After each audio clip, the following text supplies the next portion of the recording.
बंदी छोड़ सतगुरु रामपाल जी परमेश्वर जी की जय हो। परम पिता परमात्मा सारी सृष्टि के रचनहार कुल मालिक असंख्य ब्रह्मांडों के स्वामी जगत गुरु तीनों लोकों में प्रवेश करके सबका धारण पोषण करने वाले राजाधिराज आत्माधार नाथों के नाथ देवों के देव महादेव सर्वेश्वर महेश्वर मृत्युंजय अजरो अमर आदि अनादि सनातनी प्रभु जगत पिता जगदीश्वर श्री श्री 1008 की उपाधि के वास्तविक अधिकारी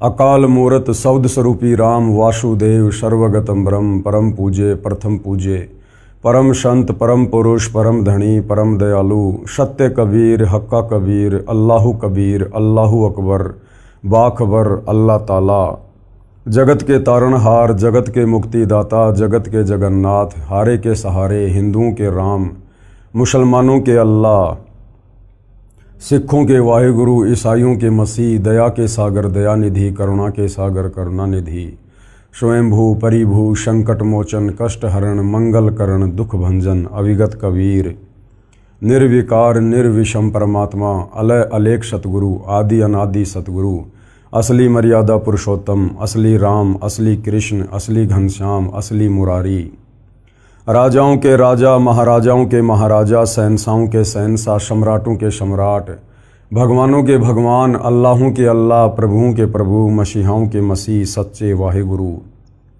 बाबाओं के बाबा पीरों के पीर सेठों के सेठ जगत सेठ सावड़सा सेठ सर्वगुण संपन्न अनंत कोटि कलाओं के स्वामी अनंत कोटि ब्रह्मांडों के नायक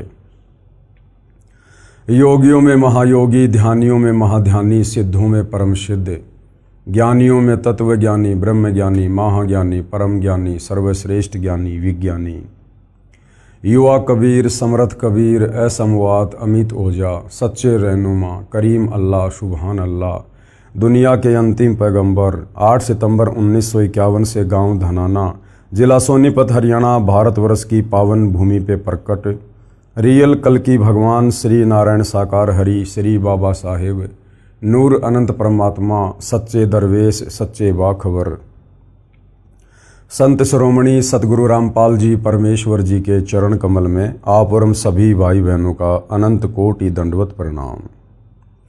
सत्साई भाई और बहनों, बहुत बड़ी दया बहुत बड़ी मेहर पूज्य गुरुदेव भगवान की परमेश्वर रामपाल जी की, जिनके शुभ आशीर्वाद से विशेष आशीर्वाद से उन्हीं के सत्संगों के ऊपर बन चुकी पवित्र आध्यात्मिक पुस्तक कबीर बड़ा या कृष्ण के ऊपर वीडियो बनाने की श्रृंखला जारी है।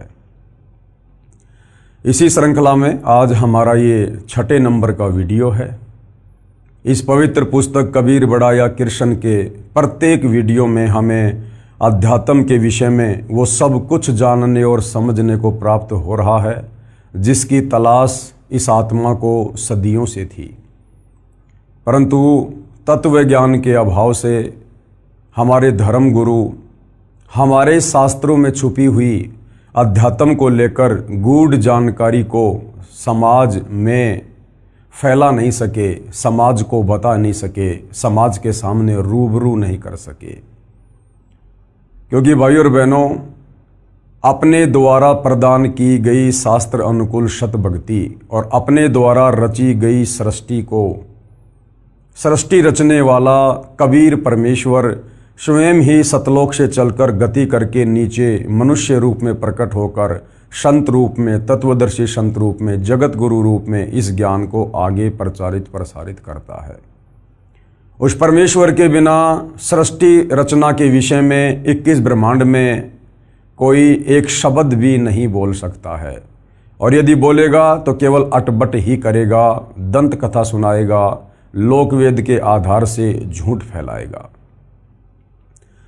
तो आज इस पृथ्वी का सौभाग्य उदय हुआ कि सर्व सृष्टि रचनहार कबीर परमेश्वर 8 सितंबर 1951 को गांव धनाना जिला सोनीपत हरियाणा भारतवर्ष में प्रकट हुए और अपने निर्धारित समय अनुसार सन 1994 से उन्होंने इस तत्व ज्ञान का प्रचार प्रसार करना शुरू किया। भाई और बहनों, अब ये ज्ञान जन जन तक पहुँचे क्योंकि इसी ज्ञान को प्राप्त करने के लिए आप और हमें उस समर्थ परमेश्वर कबीर जी ने ये मनुष्य शरीर दिया है, लक 84 योनि से निकालकर। और ये मनुष्य जन्म सिर्फ और सिर्फ परमात्मा प्राप्ति के लिए मिलता है, यानी मोक्ष प्राप्ति के लिए मिलता है। और ये कार्य यदि हमने नहीं किया मनुष्य जन्म प्राप्त करके कि मानव जन्म पाए कै जो नहीं रटे हरि नाम, भाई जैसे कुआ जल बिना फिर बनवाया किस काम, तो हमारा मनुष्य जन्म प्राप्त करना निरर्थक हो जाएगा। भाई और बहनों, अब हमें कैसे पता चले कि वास्तव में भक्ति मार्ग क्या है, शास्त्र अनुकूल साधना क्या है, मोक्ष किस विधि से होगा, परमात्मा कौन है, कैसा है, कहाँ रहता है, कैसे मिलता है। तो इन्हीं सब जानकारियों के लिए सतगुरु रामपाल जी ने हजारों की संख्या में सत्संग किए हैं और सैकड़ों की संख्या में पवित्र पुस्तकें लिखी हैं। उन्हीं में से एक पवित्र पुस्तक जिसका नाम है कबीर बड़ा या कृष्ण, जिसके ऊपर वीडियो बनाए जा रहे हैं। आज हमारा ये 6वें नंबर का वीडियो है। अभी तक यदि आपने इस पुस्तक पर बन चुके पहले के 5 वीडियो नहीं देखे हैं तो आज का वीडियो देखना आपके लिए कोई मायने नहीं रखेगा, क्योंकि कड़ी से कड़ी जुड़ती है। जब तक आप पहले के 5 वीडियो नहीं देखेंगे आपको आगे का ज्ञान समझ में नहीं आएगा।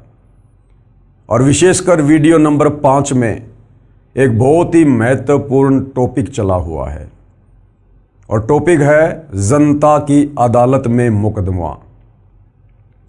जनता की अदालत में मुकदमा। मुकदमा किस बात को लेकर है?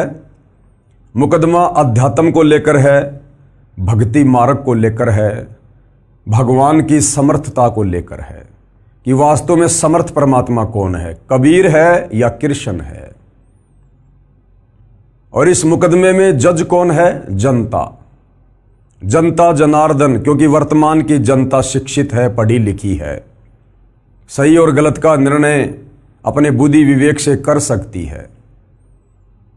और जो वकील हैं इस मुकदमे में, कबीर जी की तरफ से उनके वकील हैं सतगुरु रामपाल जी।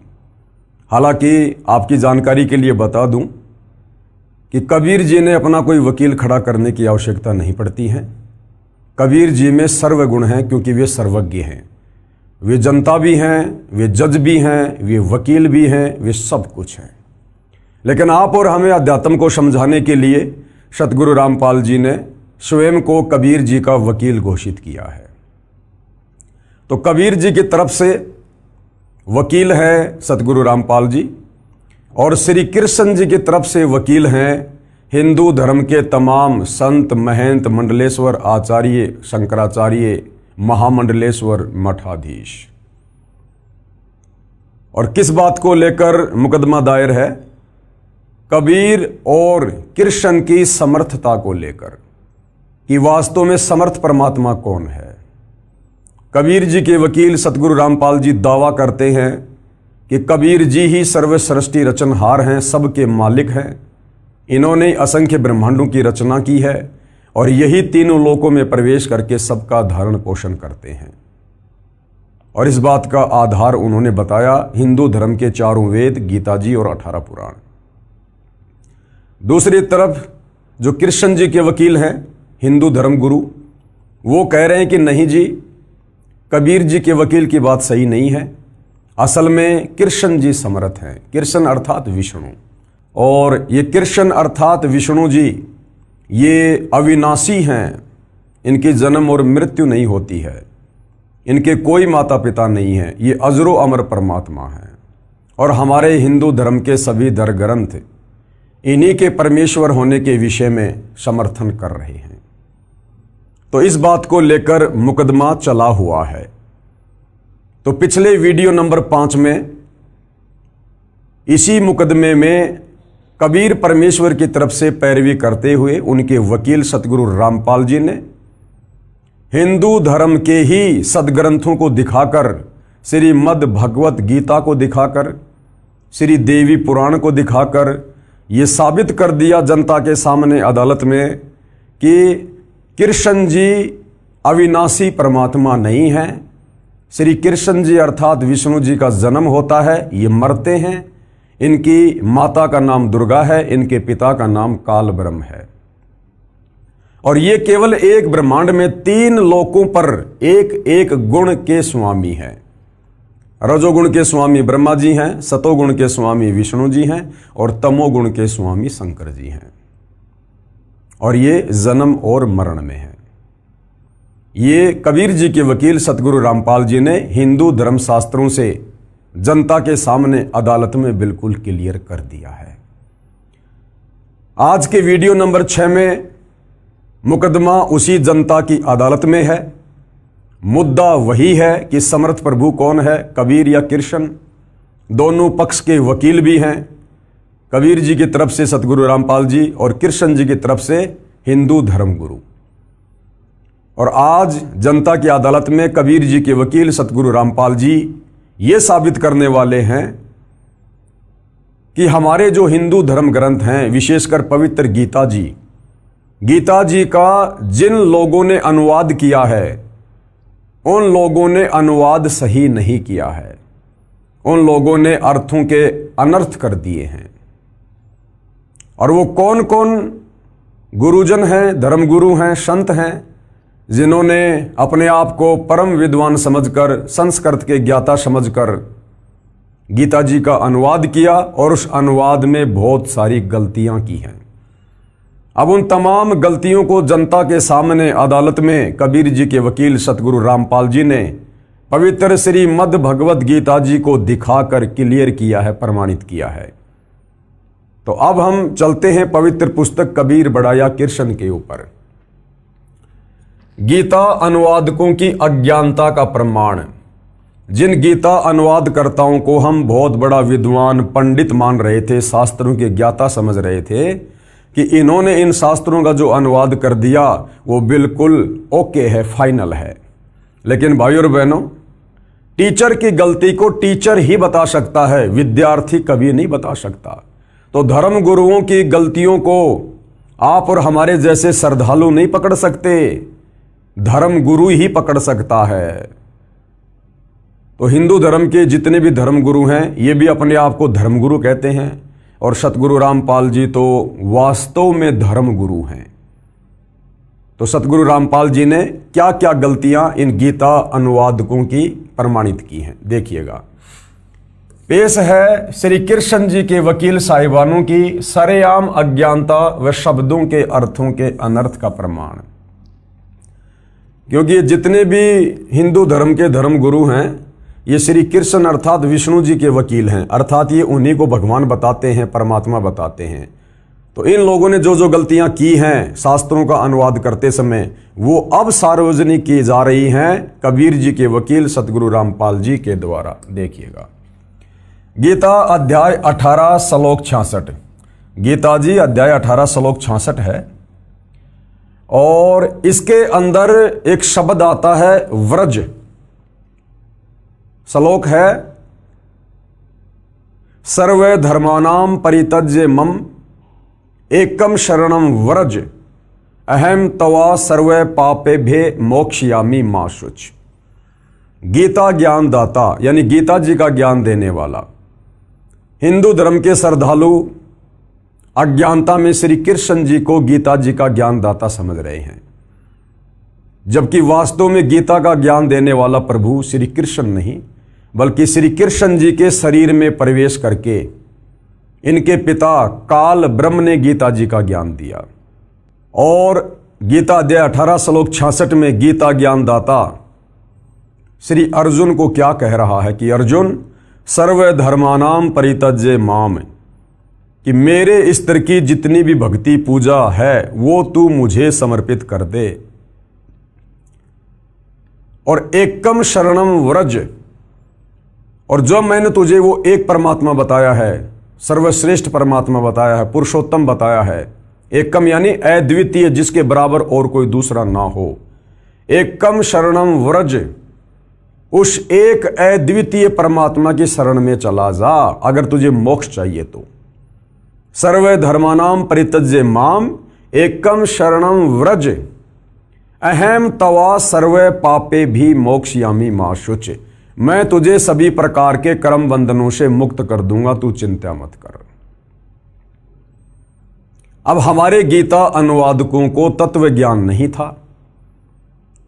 ये श्री कृष्ण अर्थात विष्णु से ऊपर किसी को परमात्मा नहीं मानते थे। तो इस श्लोक में गीता ज्ञानदाता कह रहा कि अर्जुन, मेरे लेवल की सारी धार्मिक पूजा मुझे दे दे और तू उस एक अद्वितीय परमात्मा की शरण में चला जा।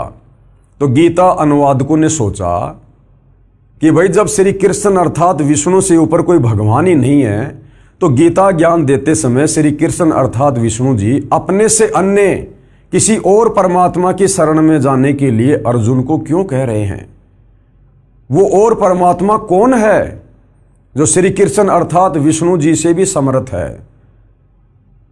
तो ये बात हमारे गीता अनुवादकों को समझ में नहीं आई। तो इन्होंने घुमा फिरा के इस श्लोक का उल्टा अर्थ कर दिया। वर्ज का मतलब है जा, चला जा, जाना, और इन्होंने तत्व ज्ञान के अभाव में वर्ज का अर्थ कर दिया आजा, आना। कि भाई श्री कृष्ण जी अपने लिए कह रहे हैं कि मेरी शरण में आ जा, जबकि इन्होंने इतना विचार नहीं किया कि अर्जुन श्री कृष्ण जी का जीजा था, क्योंकि श्री कृष्ण जी की बहन सुभद्रा अर्जुन की पत्नी थी और पांचों पांडव श्री कृष्ण जी के शिष्य थे, यानी श्री कृष्ण जी की शरण में थे। तो विचार करना चाहिए, अर्जुन तो पहले से ही श्री कृष्ण जी की शरण में था, फिर भला श्री कृष्ण जी ये क्यों कहेंगे कि मेरी शरण में आ जा, जबकि वो तो पहले से ही उसका शिष्य था।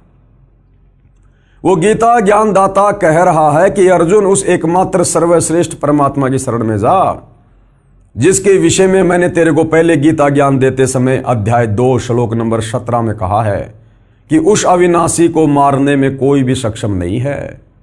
वो सर्वश्रेष्ठ परमात्मा है, जिसके विषय में गीता ज्ञानदाता ने अध्याय 15 श्लोक नंबर 17 में कहा कि उत्तम पुरुष तु अन्य परमात्मा इति उदारते ये लोग तरम अवश्य विवर्ति अव ईश्वरे।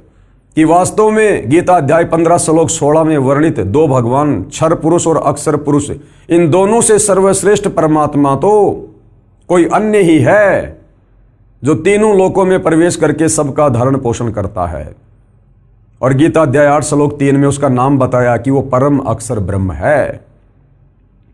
तो गीता अध्याय 18 श्लोक 66 में गीता ज्ञान देने वाला अर्जुन को उस परम अक्षर ब्रह्म की शरण में जाने की सलाह दे रहा है कि जब तक तू उसकी शरण में नहीं जाएगा, तेरा जन्म और मरण समाप्त नहीं होगा, तू परम शांति को प्राप्त नहीं होगा, शाश्वत स्थान सतलोक को प्राप्त नहीं होगा। तो गीता ज्ञानदाता अपनी जगह पर बिल्कुल सही है और अर्जुन को बिल्कुल सही सलाह दे रहा है कि अर्जुन, तू मेरे लेवल की जितनी भी पूजा है, पाठ है, धार्मिक अनुष्ठान है, ये सब तू मुझे दे दे। यानी मेरे ओम नाम की कमाई का फल, धार्मिक जो तूने यज्ञ की है उनका फल, वो तू मुझे दे दे, मुझे संकल्प कर दे। सर्व धर्मानान परित्यज्य माम, और एकम शरणम व्रज, और उस एक परमेश्वर की शरण में जा जिसके विषय में मैंने तेरे को अध्याय 8 श्लोक 3 में कहा था कि वो परम अक्षर ब्रह्म है। अहम तवा सर्वे पापे भी मोक्षयामी मा शुच। मैं तुझे हर प्रकार के कर्म बंधनों से, पाप कर्मों से मुक्त कर दूंगा, तू चिंता मत कर। लेकिन गीता अनुवादकों की नासमझी के चलते आज तक बेचारा हिंदू समाज भी नहीं समझ पाया कि वास्तव में एक सर्वश्रेष्ठ परमात्मा क्यों है, क्योंकि हमारे गीता अनुवादकों ने तत्व ज्ञान के अभाव में घुमा फिरा के वर्ज शब्द के अर्थ का अनर्थ करके, उल्टा अर्थ करके, जाना को आना लिखकर और श्री कृष्ण जी के सर पे टोपी पहना दी। तो अब सतगुरु रामपाल जी जनता की अदालत में श्री कृष्ण जी के वकीलों के सामने कबीर परमेश्वर के वकील की भूमिका में और सबको प्रमाणित करके दिखा रहे हैं कि हमारे गीता अनुवादकों ने किस प्रकार से गफलत की है, गलती की है शास्त्रों का अनुवाद करते समय। पेश है श्री कृष्ण जी के वकील साहिबानों की सरेआम अज्ञानता व शब्दों के अर्थों के अनर्थ का प्रमाण। तो ये देखिए गीता अध्याय 18 श्लोक 66 जो अभी आपको बताया गया है। गीता जी के सब अनुवादकों ने गीता अध्याय 18 श्लोक 66 का अनुवाद गलत किया है। इस श्लोक 66 के मूल पाठ में व्रज शब्द है। क्या शब्द है? व्रज।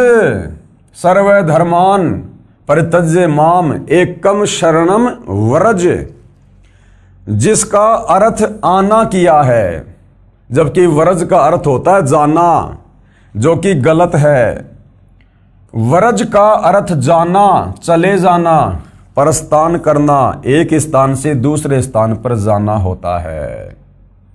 अब आपको दिखाया जाएगा यहां पर प्रमाण के लिए कि किन किन गीता अनुवादकों ने, किन किन धर्मगुरुओं ने उल्टा अनुवाद किया है व्रज शब्द का। प्रमाण के लिए पेश है फोटोकॉपी संस्कृत हिंदी कोश, जिसके संग्रहकर्ता हैं वामन शिवराम आपटे, और इन्होंने किस प्रकार से अनुवाद किया है व्रज शब्द का। ये संस्कृत हिंदी शब्दकोश है। ये लेखक हैं वामन शिवराज आपटे, चौखंबा विद्या भवन वाराणसी, यहां से ये प्रकाशित है। ये देखिएगा, ये व्रज शब्द है, व्रज।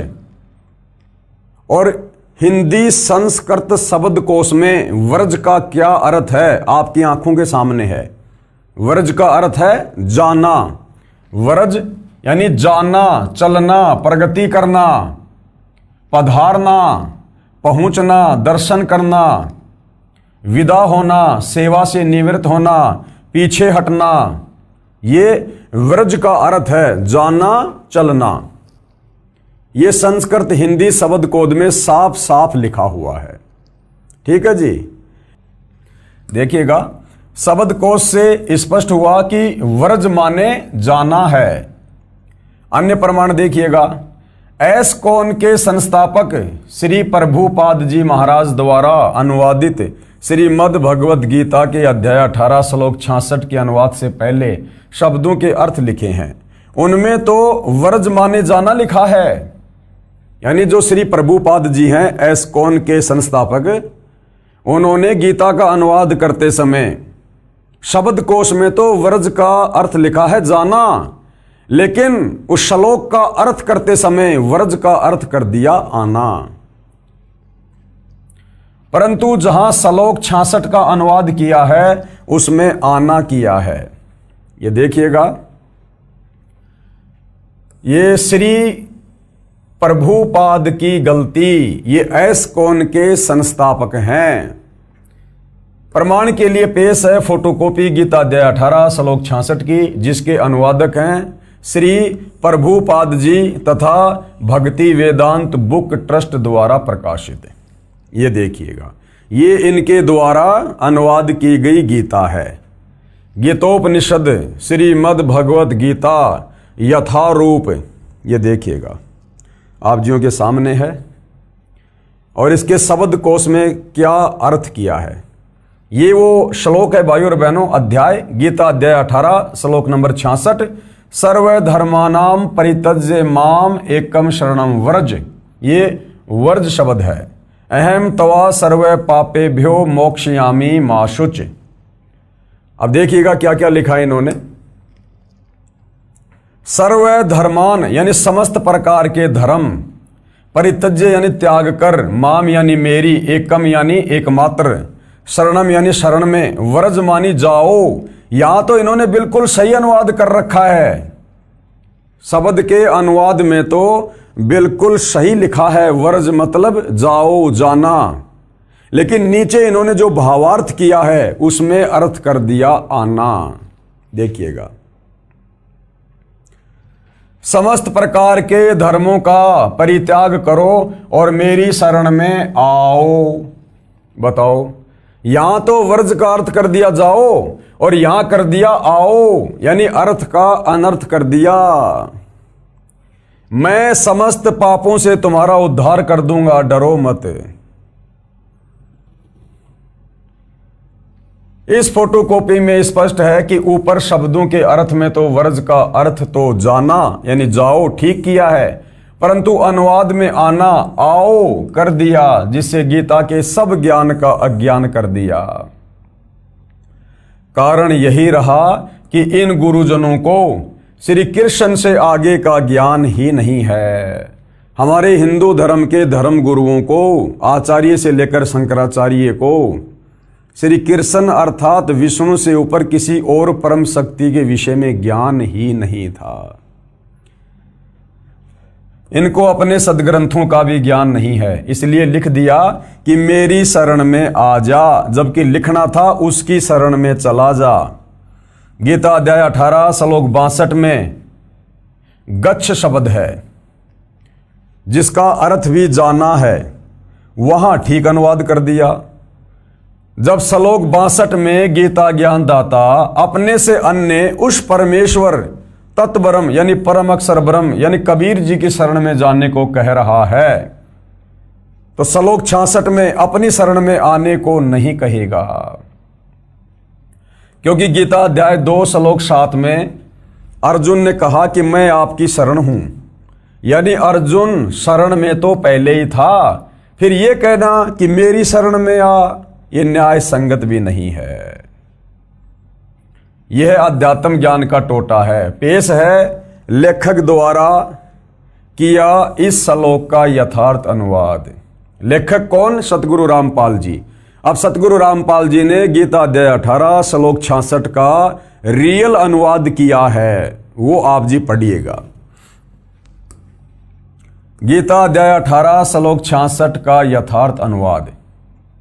ये श्लोक है, सर्व धर्मानाम परित्यज्य माम एकम शरणम व्रज अहम तवा सर्व पापेभ्य मोक्षयामि मां शुच। क्या अनुवाद है? गीता ज्ञान देने वाले ने कहा है। अब गीता ज्ञान देने वाला हिंदू धर्म के श्रद्धालु और धर्म गुरुओं के अनुसार श्री कृष्ण उर्फ विष्णु, और रियल में ये ब्रह्म है, ये काल है। तो ये क्या कह रहा है गीता का ज्ञान देते समय? गीता ज्ञान देने वाले ने कहा है कि सर्व धर्मानाम माम, यानी मेरे स्तर के जितने भी धार्मिक जो ये कर्म हैं, उन सबको मुझ में परित्यज्य यानी त्याग कर, एकम यानी उस एक सर्वशक्तिमान परम अक्षर ब्रह्म की शरणम यानी शरण में, वरज यानी जा, वरज यानी जा, अहम यानी मैं, तवा यानी तेरे को, सर्व पापे भे सब पापों से, मोक्षयामी यानी मुक्त कर दूंगा, मां शुच यानी शोक मत कर। ये है गीता अध्याय 18 श्लोक 66 का रियल अनुवाद। रियल अनुवाद। इस श्लोक में एकम एक शब्द है, इसका अर्थ है एक यानी अद्वितीय परमेश्वर। गीता अध्याय 13 श्लोक 30 में भी एकस्त शब्द है, जिसका अर्थ है उस एक परमात्मा में स्थित किया है, जो गीता ज्ञानदाता से अन्य है। गीता अध्याय 13 श्लोक 27, 28 तथा 30 में भी गीता ज्ञान देने वाले काल ब्रह्म ने अपने से अन्य परमेश्वर की जानकारी दी है और कहा है कि, कहां कहा है? गीता अध्याय 13 श्लोक 27 में क्या कहा है? जो साधक नष्ट होते हुए सब प्राणियों में परमेश्वर यानी परम अक्षर ब्रह्म को अविनाशी तथा समभाव से देखता है, वह परमेश्वर को सही रूप में देखता है, यानी वह उस परमेश्वर को ठीक से समझा है। गीता अध्याय 13 श्लोक 28 में कहा है कि क्योंकि जो साधक यानी जो भगत सब स्थान पर समान भाव से स्थित परमेश्वर को समान देखता हुआ अपने द्वारा अपने को नष्ट नहीं करता, यानी सत्य भाव से उस गीता ज्ञानदाता काल ब्रह्म से अन्य परम अक्षर ब्रह्म को जानकर उसी की भक्ति करके गीता ज्ञान देने वाले काल ब्रह्म से मिलने वाली गति यानी मोक्ष जो गीता अध्याय 8 श्लोक 13 में बताई है, उससे अन्य परम गति को प्राप्त होता है। यही प्रसंग गीता अध्याय 13 श्लोक 30 में चला है। और क्या कहा है? यदा यानी जिस समय साधक प्राणियों के पृथक पृथक भाव को उस अद्वितीय एक परमात्मा से ही सब प्राणियों का विस्तार यानी उत्पत्ति होना देखता है यानी जानता है, उस समय उस परमेश्वर को पूजकर उसी को प्राप्त हो जाता है। इससे सिद्ध हो जाता है कि गीता अध्याय 18 श्लोक 66 में एकम शरणम व्रज का अर्थ भी उस परम अक्षर ब्रह्म की शरण में जाओ ही सही है। प्रमाण के लिए पढ़िए गीता अध्याय 13 श्लोक 27, 28 तथा 30 की फोटोकॉपी इसी पुस्तक के पेज नंबर 278 से 280 पर, जो हम आगे पढ़ेंगे। अब यहां पर आपको दिखाया जा रहा है कि और जो हिंदू धर्म के धर्मगुरु हैं उन्होंने भी गीता अध्याय 18 श्लोक 66 का अनुवाद करते समय वही गलती की है। वर्ज का अर्थ मूल अनुवाद में जाना ना करके आना लिखा हुआ है। कौन है? पेश है गीता अध्याय 18 श्लोक 66 की अन्य अनुवादकों की फोटोकॉपियां। ये है श्री राम सुखदास जी। श्री राम सुखदास जी, उन्होंने क्या गलती की है? सेम गलती। पेश है गीता अध्याय 18 श्लोक 66 की फोटोकॉपी श्री राम सुखदास जी महाराज के अनुवाद की। तो ये गीता जी है जो श्री राम सुखदास जी ने लिखी है, गीता प्रबोधनी, और यहां लिखा हुआ है श्री राम सुखदास। प्रकाशक एवं मुद्रक है गीता प्रेस गोरखपुर, गोविंद भवन कार्यालय कोलकाता का संस्थान। और क्या लिखा है? ये श्लोक है गीता अध्याय 18 श्लोक 66 कि सर्व धर्मानाम परित्यज्य माम एकम शरणम व्रज। ये व्रज शब्द है, आप जी की आंखों के सामने ध्यान रखना, व्रज। अहम तवा सर्व पापेभ्यो मोक्षयामी माशुच। और क्या अनुवाद किया इन्होंने? संपूर्ण धर्मों का आश्रय छोड़कर तू केवल मेरी शरण में आ जा। ये देखो जी, वर्ज का अर्थ होता है जाना, इन्होंने कर दिया आजा। मैं तुझे संपूर्ण पापों से मुक्त कर दूंगा, चिंता मत कर। सब ने एक सुर में अनुवाद किया है, एक सुर में, तत्व ज्ञान के अभाव में। आगे देखिए श्री ज्ञानानंद जी महाराज की गलती। श्री ज्ञानानंद जी महाराज की गलती। पेश है गीता अध्याय 18 श्लोक 66 की फोटोकॉपी श्री ज्ञानानंद जी महाराज के अनुवाद की। ये देखिएगा, इनके द्वारा लिखी गई गीता है। श्री कृष्ण कृपया श्रीमद् भगवद गीता पदानुवाद सहित गीता ज्ञान सुधा सप्तम संस्करण 10,000 प्रतियां निमित्त मात्र गीता मनीषी और श्री ज्ञानानंद जी महाराज अपने आप को गीता के मनीषी यानी बहुत बड़े विद्वान कह रहे हैं। गीता अध्याय 18 श्लोक 66 सर्वधर्मानाम परित्यज्य माम एकम शरणम व्रज। ये व्रज शब्द है। अहम तवा सर्व पापेभ्यो मोक्षयामी माशुच। क्या अनुवाद किया है? सेम गलती। संपूर्ण धर्मों का आश्रय छोड़कर तू केवल मेरी शरण में आ जा। वर्ज का अर्थ होता है जाना, यानी चला जा। और इन्होंने क्या किया है? आ जा, मैं तुझे संपूर्ण पापों से मुक्त कर दूंगा, तू शोक मत कर। आरोपित धर्म छोड़कर तू ये सब आ, एक मेरी ही शरण ले, अब तुझे पापों से मुक्त कर दूंगा, मैं चिंता न कर तू किसी भी तरह। यानी गीता अनुवाद करते समय हमारे धर्म गुरुओं ने गलतियों पे गलतियां कर रखी है, गलतियों पे गलतियां। उसके बाद देखिएगा श्री सुधांशु जी महाराज की गलती। पेश है गीता अध्याय 18 श्लोक 66 की फोटोकॉपी श्री सुधांशु जी महाराज के अनुवाद की। ये श्री सुधांशु जी ने लिखी है, श्रीमद् भगवत गीता गीतामृत प्रवचन परम पूज्य श्री सुधांशु जी महाराज। ये देखिएगा, प्रकाशक हैं विश्व जागृति मिशन, आनंद धाम, आश्रम नांगलोई, नजफगढ़ रोड, बक्करवाला मार्ग, दिल्ली। संपादक हैं डॉक्टर आशा किरण। और ये गीता अध्याय 18 श्लोक 66 सर्वधर्मानाम परित्यज्य माम एकम शरणम व्रज। ये व्रज शब्द है। अहम तवा सर्व पापेभ्यो मोक्षयामी माशुच। और क्या अनुवाद किया है? वो सेम गलती। सभी धर्मों को छोड़कर तू केवल मेरी शरण में आ जा, मेरी शरण में आ जा। जबकि लिखना था उसकी शरण में चला जा, मैं तुझे सभी पापों से मुक्त कर दूंगा, चिंता मत कर। आगे देखिए भाइयों और बहनों, श्री आसाराम जी महाराज की गलती। पेश है गीता अध्याय 18 श्लोक 66 की फोटोकॉपी श्री आसाराम जी महाराज के अनुवाद की। यानी जनता की अदालत में कबीर जी के वकील सतगुरु रामपाल जी की तरफ से और जितने भी हमारे ये धर्म गुरु हैं, इनकी विद्वता का आईना दिखाया जा रहा है। सारे के सारे भेड़ चाल में चल रहे हैं, सारे के सारे भेड़ चाल में। श्री कृष्ण जी से ऊपर ये जान ही नहीं पाए कि कोई सुप्रीम गॉड भी है, कोई सुप्रीम परमात्मा भी है। और सब ने रटा रटाया भेड़ चाल चलते हुए एक ही अनुवाद किया है, एक दूसरे के अनुवाद को कॉपी करके, और भगत समाज का भट्ठा बैठा दिया, परमात्मा तक नहीं पहुंचने दिया। तो श्री आसाराम जी ने क्या अनुवाद किया है? श्रीमद् भगवत गीता मातम्य श्लोक अनुवाद, महिला उत्थान ट्रस्ट, संत श्री आसाराम जी आश्रम, संत श्री आसाराम जी बापू आश्रम मार्ग, अहमदाबाद।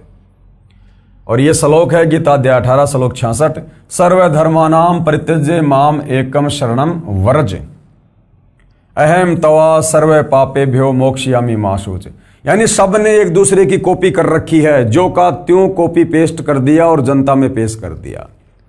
और क्या लिखा है इन्होंने? संपूर्ण धर्मों को अर्थात संपूर्ण कर्तव्य कर्मों को मुझ में त्याग कर तू केवल एक मुझ सर्वशक्तिमान सर्वाधार परमेश्वर की शरण में ही आ जा। अरे वो तो पहले से ही श्री कृष्ण जी की शरण में था, बार बार क्या शरण में आएगा? व्रज का अर्थ करना था जा, और अर्थ कर दिया आ जा। मैं तुझे संपूर्ण पापों से मुक्त कर दूंगा, तू शोक मत कर। आगे देखिएगा, हिंदू धर्म के महान धर्मगुरुओं के द्वारा जो गीता जी का अनुवाद किया गया है, उसकी झलक यहां पर जनता को दिखाई जा रही है। ये देखिए, श्री अड़गड़ानंद जी महाराज की गलती। इनके तो नाम से ही स्वयं सिद्ध है कि ये तो गड़बड़ करेंगे, जब नाम ही श्री अड़गड़ानंद जी महाराज है। पेश है गीता अध्याय 18 श्लोक 66 की फोटोकॉपी श्री अड़गड़ानंद जी महाराज के अनुवाद की। श्री अड़गड़ानंद महाराज जी क्या कर रहे हैं? श्रीमद् भगवद गीता यथार्थ गीता मानव धर्मशास्त्र परम पूज्य श्री परमहंस महाराज का कृपया प्रसाद, स्वामी श्री अड़गड़ानंद जी महाराज, श्री परमहंस धाम, ग्राम पत्रालय, सक्तेशगढ़ जिला, मिर्जापुर, भारत। और कहाँ से प्रकाशक है? श्री परमहंस स्वामी अड़गड़ानंद जी आश्रम ट्रस्ट, न्यू अपोलो स्टेट, गाला नंबर 5, और ये मोगरा लेन, रेलवे सबवे, अंधेरी पूर्व, बंबई। और ये श्लोक आप जियों के सामने है, गीता अध्याय 18 श्लोक 66, सर्वधर्मान परित्यज्य माम एकम शरणम व्रज, अहम तवा सर्व पापेभ्यो मोक्षयामि मा शुच। और क्या अनुवाद किया इन्होंने? वही अनुवाद, संपूर्ण धर्मों को त्याग कर अर्थात मैं ब्राह्मण श्रेणी का करता हूं या शूद्र श्रेणी का क्षत्रिय हूं अर्थात वैश्य, इसके विचार को त्याग कर केवल एक मेरी अनन्य शरण को प्राप्त हो, यानी मेरी शरण में आ जा, मेरी शरण को प्राप्त कर ले, मैं तुझे संपूर्ण पापों से मुक्त कर दूंगा, तू शोक मत कर। इसने और ही अड़ंगा अड़ा दिया बीच में अड़गड़ानंद जी ने, मैं ब्राह्मण हूं अर्थात शूद्र हूं अर्थात क्षत्रिय हूं अर्थात वैश्य हूं, फालतू की बातें। आगे देखिए, हंसादेश पंथ वालों की गलती। हंसादेश में दो भाई हैं, श्री सतपाल जी महाराज और श्री प्रेम रावर्त उर्फ बाल योगेश्वर जी। इन्होंने भी वही गलती की, वही भेड़ चाल। ये देखिएगा, हंसादेश पंथ वालों की गलती। पेश है हंसादेश वाले पंथ श्री सतपाल जी महाराज व श्री प्रेम रावत जी महाराज के आश्रम से अनुवादित गीता अध्याय 18 श्लोक 66 की फोटोकॉपी। श्रीमद् भगवद गीता भाव प्रबोधनी भाषा टीका सहित अनुवादक हैं ब्रह्मलीन महात्मा सत्यानंद और सर्वज्ञानंद आदि संपादक हंसादेश प्रकाशक मानव उत्थान सेवा समिति पंजाब विभाग नई दिल्ली। ये गीता अध्याय 18 श्लोक 66, सर्वधर्मान परित्यज्य माम एकम शरणम व्रज, अहम तवा सर्व पापे भ्यो मोक्षयामी मा शुच। और क्या अनुवाद किया है इन महापुरुषों ने? सर्व धर्मों के कर्मों को छोड़कर तू केवल मेरी ही शरण में आ जा, मेरी शरण में आ, मेरी शरणागत रूप धर्म में लग, मैं तुझे संपूर्ण पापों से मुक्त कर दूंगा। लिखना था जा, चला जा उस परमेश्वर की शरण में अगर मुक्त होना है तो, और लिख दिया इन्होंने अनुवादकों ने कि तू आजा मेरी शरण में, आजा, जन्म मरण में पड़ा रहे यहीं पे। विशेष उपरोक्त प्रमाणों से स्पष्ट है कि मेरे यानी लेखक के यानी सतगुरु रामपाल जी के अतिरिक्त किसी को भी गीता का ज्ञान नहीं है, 101% नहीं है। सबने शब्द के अर्थों का अनर्थ करके ज्ञान का अज्ञान बनाकर जनता को भ्रमित कर रखा है। उपरोक्त श्लोकों से प्रमाणित हुआ कि गीता ज्ञान देने वाले से अन्य परमेश्वर है, जो सृष्टि की उत्पत्ति करता व धारण पोषण करता परम शांति प्रदान करने वाला परमेश्वर है। उसी की शरण में जाने के लिए कहा है कि एकम शरणम व्रज, कि अर्जुन उस परम अक्षर ब्रह्म की शरण में जा, जिसके विषय में मैंने तेरे को गीता अध्याय 8 श्लोक 3 में कहा है कि वो परम अक्षर ब्रह्म है। अब देखिएगा भाइयों और बहनों, गीता ज्ञान देने वाले से अन्य समर्थ परमेश्वर है, यानी गीता ज्ञान दाता। जब तक आपको तत्व ज्ञान नहीं है तब तक आप श्री कृष्ण जी कह रहे हो, और जब तत्व ज्ञान हो जाएगा तो पता चलेगा कि गीता ज्ञान दाता काल ब्रह्म है। तो गीता ज्ञान देने वाले से अन्य समर्थ परमात्मा है। अब इसका प्रमाण देखिएगा आप। गीता अध्याय 7 श्लोक 29 में गीता ज्ञान बोलने वाले ने, जिसे आप श्री कृष्ण और विष्णु मानते हो, उसने अपने से अन्य परमेश्वर के विषय में बताया है। कहा है कि जो मेरी शरण होकर यानी मेरी राय मानकर उस परमेश्वर के विषय में किसी तत्वदर्शी संत से तत्व ज्ञान समझ लेते हैं, जरा यानी वृद्ध अवस्था अर्थात बुढ़ापे तथा मरण यानी मृत्यु से छूटने के लिए प्रयत्न करते हैं, वे तत्ब्रह्म यानी उस परमेश्वर को, संपूर्ण अध्यात्म को तथा संपूर्ण कर्मों को जानते हैं। ये देखिएगा, पेश है गीता अध्याय 7 श्लोक 29 की फोटोकॉपी। गीता ज्ञान दाता आप लोगों के अनुसार श्री कृष्ण और विष्णु अर्जुन को अपने से अन्य परमात्मा के विषय में क्या कह रहा है। ये देखिए, जरा मरण मोक्षाय माम आश्रिते यतन्ति ये ते ब्रह्म तत्व विदु कृत्स्नम अध्यात्म करम च अखिलम। क्या अनुवाद किया है आप जियों के सामने है। जो मेरे शरण होकर यानी जो मेरी राय मानकर, जो मैं गीता जी में बता रहा हूं उस परमेश्वर के विषय में, जो मेरे शरण होकर जरा और मरण से छूटने के लिए, क्योंकि काल के लोक में सबसे बड़ा कष्ट है बुढ़ापा और मृत्यु। जरा यानी बुढ़ापा और मरण यानी मृत्यु से छूटने के लिए यानी मोक्ष प्राप्त करने के लिए जो भगत यत्न करते हैं, वे पुरुष उस ब्रह्म को अपने से अन्य किसी और ब्रह्म के विषय में कह रहा है गीता ज्ञानदाता, कि वे उस ब्रह्म यानी भगवान को, संपूर्ण अध्यात्म को तथा संपूर्ण कर्मों को जानते हैं। गीता ज्ञान देने वाले की राय मानकर, क्योंकि गीता ज्ञानदाता ने गीता अध्याय 4 श्लोक नंबर 34 में अपना मत बताया, अपनी राय दी अर्जुन को कि अर्जुन, अगर तुझे परमात्मा के विषय में जानना है, परम शांति प्राप्त करनी है, तो किसी तत्वदर्शी संत की खोज कर ले और उस तत्वदर्शी संत की शरण में जा, वही तुझे परमात्मा के विषय में बताएगा। तो यहां गीता अध्याय 7 श्लोक 29 में गीता ज्ञानदाता कह रहा है कि जो मेरी बात मानकर, मेरी राय मानकर, जो मैंने गीता ज्ञान देते समय कही है, और जो उस तत्व ब्रह्म की खोज में चले जाते हैं, उसकी शरण में चले जाते हैं, वो मुक्त हो जाते हैं, वो सब कर्मों को जानते हैं। फिर वो गीता अध्याय 8 श्लोक 1 में अर्जुन ने गीता ज्ञान देने वाले से प्रश्न किया कि जो आपने गीता अध्याय 7 श्लोक 29 में अभी जो आपने पढ़ा, आपने उसमें जो ये तत्व ब्रह्म कहा है कि उस ब्रह्म को जिसको जानने वाले केवल वृद्ध अवस्था से यानी बुढ़ापे से तथा मरण से छूटने का प्रयत्न करते हैं, यानी केवल मोक्ष चाहते हैं, संसार की किसी सुख सुविधा की इच्छा नहीं करते, कृपया बताइए किम तत्परम, अर्थात वह ब्रह्म कौन है, वो भगवान कौन है, जिसके विषय में आप गीता अध्याय 7 श्लोक 29 में कह रहे हो कि जो मेरे शरण होकर जरा और मरण से छूटने के लिए यत्न करते हैं, वे उस ब्रह्म को, संपूर्ण अध्यात्म को तथा संपूर्ण कर्मों को जानते हैं। तो अर्जुन कह रहा है कि वो तत्ब्रह्म कौन है, तत् ब्रह्म, कि वो तत्ब्रह्म कौन है, वो भगवान कौन है। अध्याय 8 श्लोक 1 में फिर अर्जुन ने पूछा, क्योंकि गीता अध्याय 7 श्लोक नंबर 29 में इतने श्लोक हैं, उसके बाद में गीता अध्याय 8 शुरू हो जाता है। तो गीता अध्याय 8 श्लोक 1 में अर्जुन ने कहा कि आपने अध्याय 7 श्लोक 29 में जिस भगवान के विषय में बताया है, जिस तत्ब्रह्म के विषय में जानकारी दी है, वो तत्ब्रह्म कौन है, वो भगवान कौन है। तो गीता अध्याय 8 श्लोक 1 में गीता ज्ञान दाता क्या कह रहा है कि वो तत्ब्रह्म कौन है, मेरे से अन्य परमात्मा कौन है।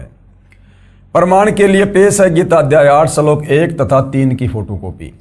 गीता अध्याय 8 श्लोक 1 की फोटोकॉपी, ये श्लोक आप जियों के सामने है। किम तत्ब्रह्म, अर्जुन कह रहा है कि वो कौन भगवान है। किम अध्यात्म, किम करम पुरुषोत्तम, अधिभूतम च किम प्रोक्तम, अधिदैवम किम उच्यते। क्या कहा है? हे पुरुषोत्तम, अर्जुन गीता ज्ञान देने वाले को पुरुषोत्तम कह रहा है, क्योंकि बेचारे अर्जुन को भी तत्व ज्ञान नहीं, वो भी श्री कृष्ण जी से ऊपर, विष्णु से ऊपर किसी को भगवान नहीं मानता। तो कह रहा है कि हे पुरुषोत्तम, वह ब्रह्म क्या है। अगर गीता ज्ञान देने वाला ही पुरुषोत्तम होता, पुरुषोत्तम का मतलब होता है सर्वश्रेष्ठ परमात्मा, तो भला फिर अपने से अन्य किसी और भगवान की जानकारी क्यों दे रहा है? अपने से अन्य किसी और परमात्मा की शरण में जाने की सलाह अर्जुन को क्यों दे रहा है, अगर ये खुद ही गीता ज्ञान देने वाला पुरुषोत्तम होता तो ये तो अर्जुन कह रहा है। अब अर्जुन जो मर्जी कह सकता है। तो अर्जुन कह रहा कि हे पुरुषोत्तम, यानी हे गीता का ज्ञान देने वाले भगवान, वह ब्रह्म यानी भगवान क्या है, अध्यात्म क्या है, कर्म क्या है, अधिभूत नाम से क्या कहा गया है, और अधिदैव किसको कहते हैं। तो कह रहा कि वो ब्रह्म कौन है, वो भगवान कौन है, जिसके विषय में आप कह रहे हो। तो इसका जवाब गीता ज्ञानदाता ने गीता अध्याय 8 श्लोक नंबर 3 में दिया है। और क्या कहा है, वो कौन है? अक्षरम ब्रह्म परमम, परम अक्षर ब्रह्म है वो। स्वभाव अध्यात्म उच्चते, भूत भावोद्कर विसर्ग कर्म सज्ञिते। इस प्रकार अर्जुन के प्रश्न करने पर श्री भगवान बोले, अर्जुन कौन है वो? परम अक्षर ब्रह्म है, जिसकी शरण में जाने के लिए मैं तुझे सलाह दे रहा हूं अर्जुन। वो कौन है? वो परम अक्षर ब्रह्म है, वो कबीर देव है, सारी सृष्टि का मालिक है। परम अक्षर ब्रह्म है, अपना स्वरूप अर्थात जीवात्मा अर्थात नाम से कहा जाता है, तथा भूतों के भाव को उत्पन्न करने वाला जो त्याग है वह कर्म नाम से कहा गया है। तो गीता ज्ञानदाता अपने से अन्य उस परम अक्षर ब्रह्म की शरण में जाने को कह रहा है। इसलिए गीता अध्याय 18 श्लोक 66 में जो वर्ज का जो अर्थ बनता है वो होता है जाना। जब इतने सारे श्लोकों में अपने से अन्य किसी और भगवान की शरण में जाने को कह रहा है, तो अध्याय 18 श्लोक 66 में अपनी शरण में आने को क्यों कहेगा? ये तो कॉमन सेंस की बात है। लेकिन हमारे नादान धर्म गुरु तत्व ज्ञान के अभाव में श्री कृष्ण अर्थात विष्णु से ऊपर किसी और को परमात्मा नहीं मानते थे। अन्य प्रमाण गीता ज्ञान दाता से अन्य परमेश्वर का, इसी गीता अध्याय 8 के श्लोक 5 तथा 7 में तो गीता ज्ञान दाता ने अपनी पूजा करने को कहा है। ध्यान देना, गीता अध्याय 8 श्लोक 5 और 7 में तो गीता ज्ञान देने वाले श्री कृष्ण और विष्णु ने यानी ब्रह्म ने अपनी भक्ति पूजा साधना करने के लिए कहा है। गीता अध्याय 8 के श्लोक 5 तथा 7 में गीता ज्ञान दाता ने अपनी पूजा करने को कहा है कि हे अर्जुन, यदि तू मेरी भक्ति करेगा तो निसंदेह मेरे को ही प्राप्त होगा। बिल्कुल सही बात है। इसलिए युद्ध भी कर और मेरा सुमरण भी कर, मुझे ही प्राप्त होगा। फिर इसी गीता अध्याय 8 के श्लोक नंबर 8, 9 तथा 10 में अपने से अन्य उस तत्व ब्रह्म की शरण में जाने के लिए कह रहा है। अध्याय 8 के श्लोक नंबर 8, 9 तथा 10 में अपने से अन्य तत्व ब्रह्म यानी परम अक्षर ब्रह्म, परम दिव्य पुरुष यानी परमेश्वर के विषय में बताया है और कहा है कि जो साधक यानी जो भगत उस परमेश्वर अर्थात परम अक्षर ब्रह्म की भक्ति करता है तो उसी को प्राप्त होता है। तो गीता अध्याय 18 श्लोक 66 में गीता ज्ञान दाता ये कहकर कि सर्वधर्मान परित्यज्य माम और एकम शरणम वर्ज, वो जिस अद्वितीय परमात्मा की शरण में जाने को कह रहा है वो परम अक्षर ब्रह्म है, कबीर देव है। पेश है गीता अध्याय 8 के श्लोक 5 व 7 की फोटोकॉपी, जिसमें गीता ज्ञान देने वाले ने अपनी भक्ति करने के लिए कहा है। गीता अध्याय 8 श्लोक 5 की फोटोकॉपी आप जियों के सामने है, देख सकते हैं। ये लिखा हुआ है, अंत काले च माम एवं शरणम मुक्त्वा कलेवरम ये प्रयाति स मध्यावम याति न अस्ति अत्र संशय। क्या अनुवाद किया है? जो पुरुष यानी जो व्यक्ति अंत काल में भी यानी मरते समय भी मुझको ही सुमरण करता हुआ शरीर को त्याग कर जाता है, यानी मेरा ओम नाम का जाप करता हुआ मरता है, वह मेरे साक्षात स्वरूप को प्राप्त होता है, इसमें कुछ भी संशय नहीं। यानी वो मेरे ब्रह्मलोक में आ जाता है, क्योंकि गीता ज्ञान दाता ब्रह्म जिसकी साधना का मंत्र ओम है और ये ब्रह्मलोक में रहता है। तो कह रहा है कि मेरा भगत मरते दम तक जो मेरे ओम नाम का जाप करता है वो मरने के बाद में मुझे प्राप्त होता है, यानी मेरे ब्रह्मलोक में आ जाता है। गीता अध्याय 8 श्लोक 7 की फोटोकॉपी देखिएगा। तस्मात् सर्वेषु कालेषु माम अनुसर युद्धे च मयि अपिर्त मनोबुद्धि माम एवं ऐसी असंशयम। क्या कह रहा है? इसलिए हे अर्जुन, तू सब समय में निरंतर मेरा सुमरण कर और युद्ध भी कर। इस प्रकार मुझ में अर्पण किए हुए मन बुद्धि युक्त होकर तू निसंदेह मुझको ही प्राप्त होगा। यानी मेरी भक्ति करेगा तो अर्जुन तू मेरे को प्राप्त होगा। और अब क्या कह रहा है? अब ये गीता ज्ञानदाता अपने से अन्य उस परम अक्षर ब्रह्म की शरण में जाने को कह रहा है, जिसकी शरण में जाने से ही परम शांति मिलेगी, मोक्ष होगा। गीता ज्ञान दाता से अन्य परमेश्वर। पेश है गीता अध्याय 8 के ही श्लोक नंबर 8, 9 तथा 10 की फोटोकॉपी, जिसमें गीता ज्ञान दाता ने अपने से अन्य परम दिव्य पुरुष यानी परमेश्वर यानी परम अक्षर ब्रह्म की भक्ति करने को कहा है। ये गीता अध्याय 8 के श्लोक 8 की फोटोकॉपी है। श्लोक आप जियों के सामने है। सामने आपको सीधा लिखा हुआ हिंदी अनुवाद पढ़ा देते हैं, देखिएगा। जहां गीता ज्ञानदाता अपने से अन्य उस परम अक्षर ब्रह्म की शरण में जाने को कह रहा है। हे पार्थ यानी हे अर्जुन, यह नियम है कि परमेश्वर के ध्यान के अभ्यास रूप योग से युक्त दूसरी ओर न जाने वाले चित्त से निरंतर चिंतन करता हुआ मनुष्य परम प्रकाश रूप दिव्य पुरुष को अर्थात परमेश्वर को ही प्राप्त होता है। यानी उस परम अक्षर ब्रह्म की भक्ति तत्वदर्शी संत से लेकर करने वाला अंत में उसी परम अक्षर ब्रह्म यानी परमेश्वर को प्राप्त होता है। यानी आपको यह दिखाया जा रहा है कि गीता ज्ञान देने वाला जिसको आप श्री कृष्ण मानते हैं वो फाइनल परमात्मा नहीं है, वो अपने से अन्य किसी और सर्वश्रेष्ठ परमेश्वर की शरण में जाने की सलाह दे रहा है। गीता अध्याय 8 के ही श्लोक 9 की फोटोकॉपी ये देखिएगा। यहां तो साफ साफ भाई और बहनों कबीर परमात्मा का नाम भी लिखा हुआ है। कवीम साफ साफ नाम लिखा हुआ है, क्योंकि चारों वेदों का सार है गीता जी, और वेदों में कबीर परमेश्वर का नाम है कबीर देव, जिनको कवि कहकर भी संबोधित किया गया है। तो गीता अध्याय 8 श्लोक 9 में साफ साफ उस कबीर परमेश्वर का नाम भी है। कवीम पुराणम अनुशासितारम अणो अणियांसम अनुशमेरेत ये सर्वस्य धातारम अचिंत्य रूपम आदित्य वर्णम तमस प्रस्तात। क्या लिखा है? जो पुरुष यानी जो परमात्मा सर्वज्ञ यानी सब कुछ जानने वाला। ये जो कवीम शब्द है, कोई ये ना सोचे कि ये तो किसी कवि के लिए लिखा हुआ है। ये गीता कोई मनोरंजन की पुस्तक नहीं है, कोई चुटकुले की पुस्तक नहीं है, ये कोई कवि सम्मेलन की पुस्तक नहीं है। और यहां पर जो कवि है इसका अर्थ कर दिया सर्वज्ञ। ये देखिएगा, ये लिखा हुआ है यहां पर कवीम, और यहां अर्थ कर दिया सर्वज्ञ, जबकि कवि का अर्थ सर्वज्ञ नहीं होता। कोई भी कवि सर्वज्ञ नहीं हो सकता। सर्वज्ञ यानी पूरी सृष्टि के विषय में जानने वाला। तो कवि का अर्थ यहां पर कबीर है, कबीर देव, क्योंकि कबीर परमात्मा ही वास्तव में कवि थे। वो श्लोकों के माध्यम से, चौपाइयों के माध्यम से, शब्दों के माध्यम से, बोल बोलकर, कविताओं के माध्यम से अपना ज्ञान प्रचार किया करते थे।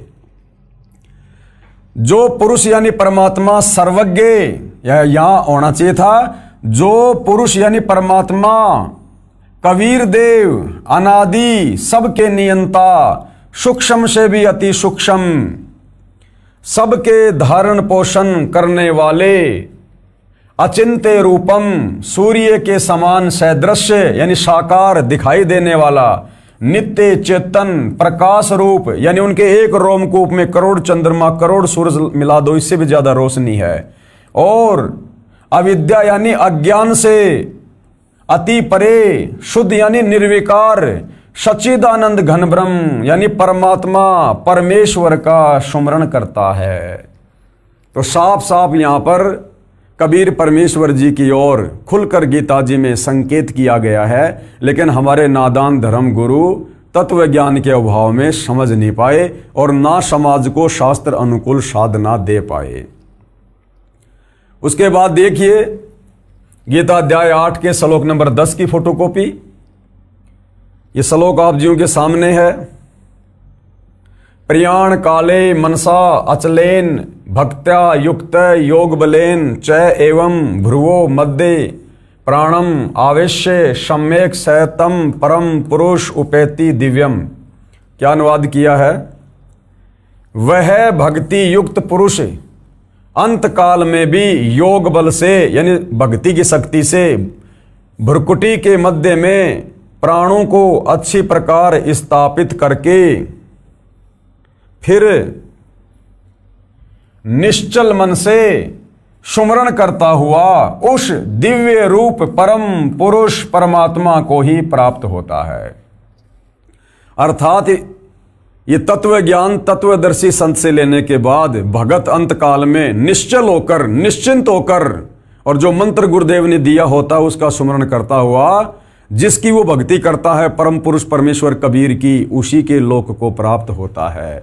तो अपने से अन्य उस परमपिता परमेश्वर के विषय में गीता ज्ञानदाता यहां पर जानकारी दे रहा है। अर्थात गीता ज्ञानदाता समर्थ परमात्मा नहीं है, सर्वश्रेष्ठ परमात्मा नहीं है, ये अपने से अन्य उस परम अक्षर ब्रह्म की, उस कबीर देव की बार बार जानकारी दे रहा है। अब गुरुदेव क्या कह रहे हैं? विशेष गीता ज्ञान देने वाले ने गीता अध्याय 8 श्लोक 13 में अपनी भक्ति का मंत्र यानी नाम बताया है। क्या नाम बताया है? ये गीता अध्याय 8 श्लोक नंबर 13 आप जियों के सामने है।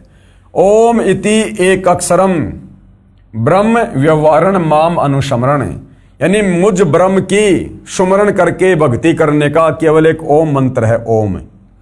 ये परियाति तजन देहम, जो इसका जाप करता करता शरीर छोड़ता है, स याति परमाम गतिम, वो मेरी यानी ब्रह्म की परम गति को प्राप्त होता है। ब्रह्म कहाँ रहता है? ब्रह्मलोक में। क्या लिखा है? अर्थात माम यानी मुझ ब्रह्म का सुमरण करने का यह एक अक्षर ओम है। क्या है? ओम। जो साधक यानी भगत शरीर त्याग कर जाता है यानी अंतिम श्वास तक इसका सुमरण करता है, तो वह भगत ओम नाम के जाप से मिलने वाली परमाम गतिम यानी परम गति यानी ब्रह्मलोक को प्राप्त होता है। ये ब्रह्म कहाँ रहता है? ब्रह्मलोक में। और जो ओम नाम का जाप करता है वो अंत में शरीर छोड़ने के बाद इस ब्रह्म के ब्रह्मलोक में यानी काल के ब्रह्मलोक में चला जाता है, और ब्रह्मलोक से फिर वापस आता है नीचे गधा कुत्ता सुअर बनने के लिए, नरक में जाने के लिए, लक 84 में जाने के लिए, क्योंकि गीता ज्ञानदाता की भक्ति से मुक्ति नहीं है। ओम नाम के जाप से साधक ब्रह्मलोक में जाता है, ये प्रमाण श्री मद् देवी भागवत के 7वें स्कंद के 36वें अध्याय में है, जो कल के वीडियो में हमने देखा कि श्री देवी दुर्गा देवी पुराण में राजा हिमालय को ज्ञान देते समय बता रही है कि तू उस ओम नाम का जाप कर, और वो जो ब्रह्म है वो कहाँ रहता है? ब्रह्मलोक में। इस अध्याय की फोटोकॉपी इसी पुस्तक के पेज नंबर 45 पर लगी है, जो हम कल के वीडियो में देख चुके हैं। गीता अध्याय 8 के श्लोक 16 में कहा है, अब गीता ज्ञान दाता ये ब्रह्म गीता अध्याय 8 श्लोक 16 में क्या कह रहा है? मैं कहाँ रहता हूं कि ब्रह्मलोक में गए साधक का जन्म मरण का चक्कर सदा बना रहता है। ब्रह्मलोक में गए भगत भी पुनरावर्ती में है। पुनरावर्ती का मतलब है जहां जाने के बाद वापस लौट कर आना होता है। तो इस ब्रह्म की ओम नाम की भक्ति करने वाले भगत अंत में कहां जाएंगे? इसके ब्रह्मलोक में। और गीता अध्याय 8 श्लोक 16 में क्या कह रहा है कि ब्रह्मलोक पर्यंत सर्वलोक पुनरावर्ती में है, यानी ब्रह्मलोक में गया हुआ साधक भी वापस अपना कर्म भोग के नीचे आएगा, गधा कुत्ता बनेगा, जन्म मरण में रहेगा, नरक में जाएगा। ये देखिएगा श्लोक आप जियों के सामने है, क्योंकि मामला जनता की अदालत में है और दोनों पक्ष के वकील बिल्कुल कमर कस के खड़े हैं। और वही कोर्ट में तो बातें होती हैं सबूतों के आधार पर, प्रमाणों के आधार पर। तो सतगुरु रामपाल जी ने तो सबके दांत खट्टे कर दिए श्री कृष्ण जी के वकीलों के, गीता जी में प्रमाण पे प्रमाण दिखाकर। तो ये देखिए पेश है गीता अध्याय 8 श्लोक 16 की फोटोकॉपी। ये श्लोक आप जियों के सामने है, देख सकते हैं।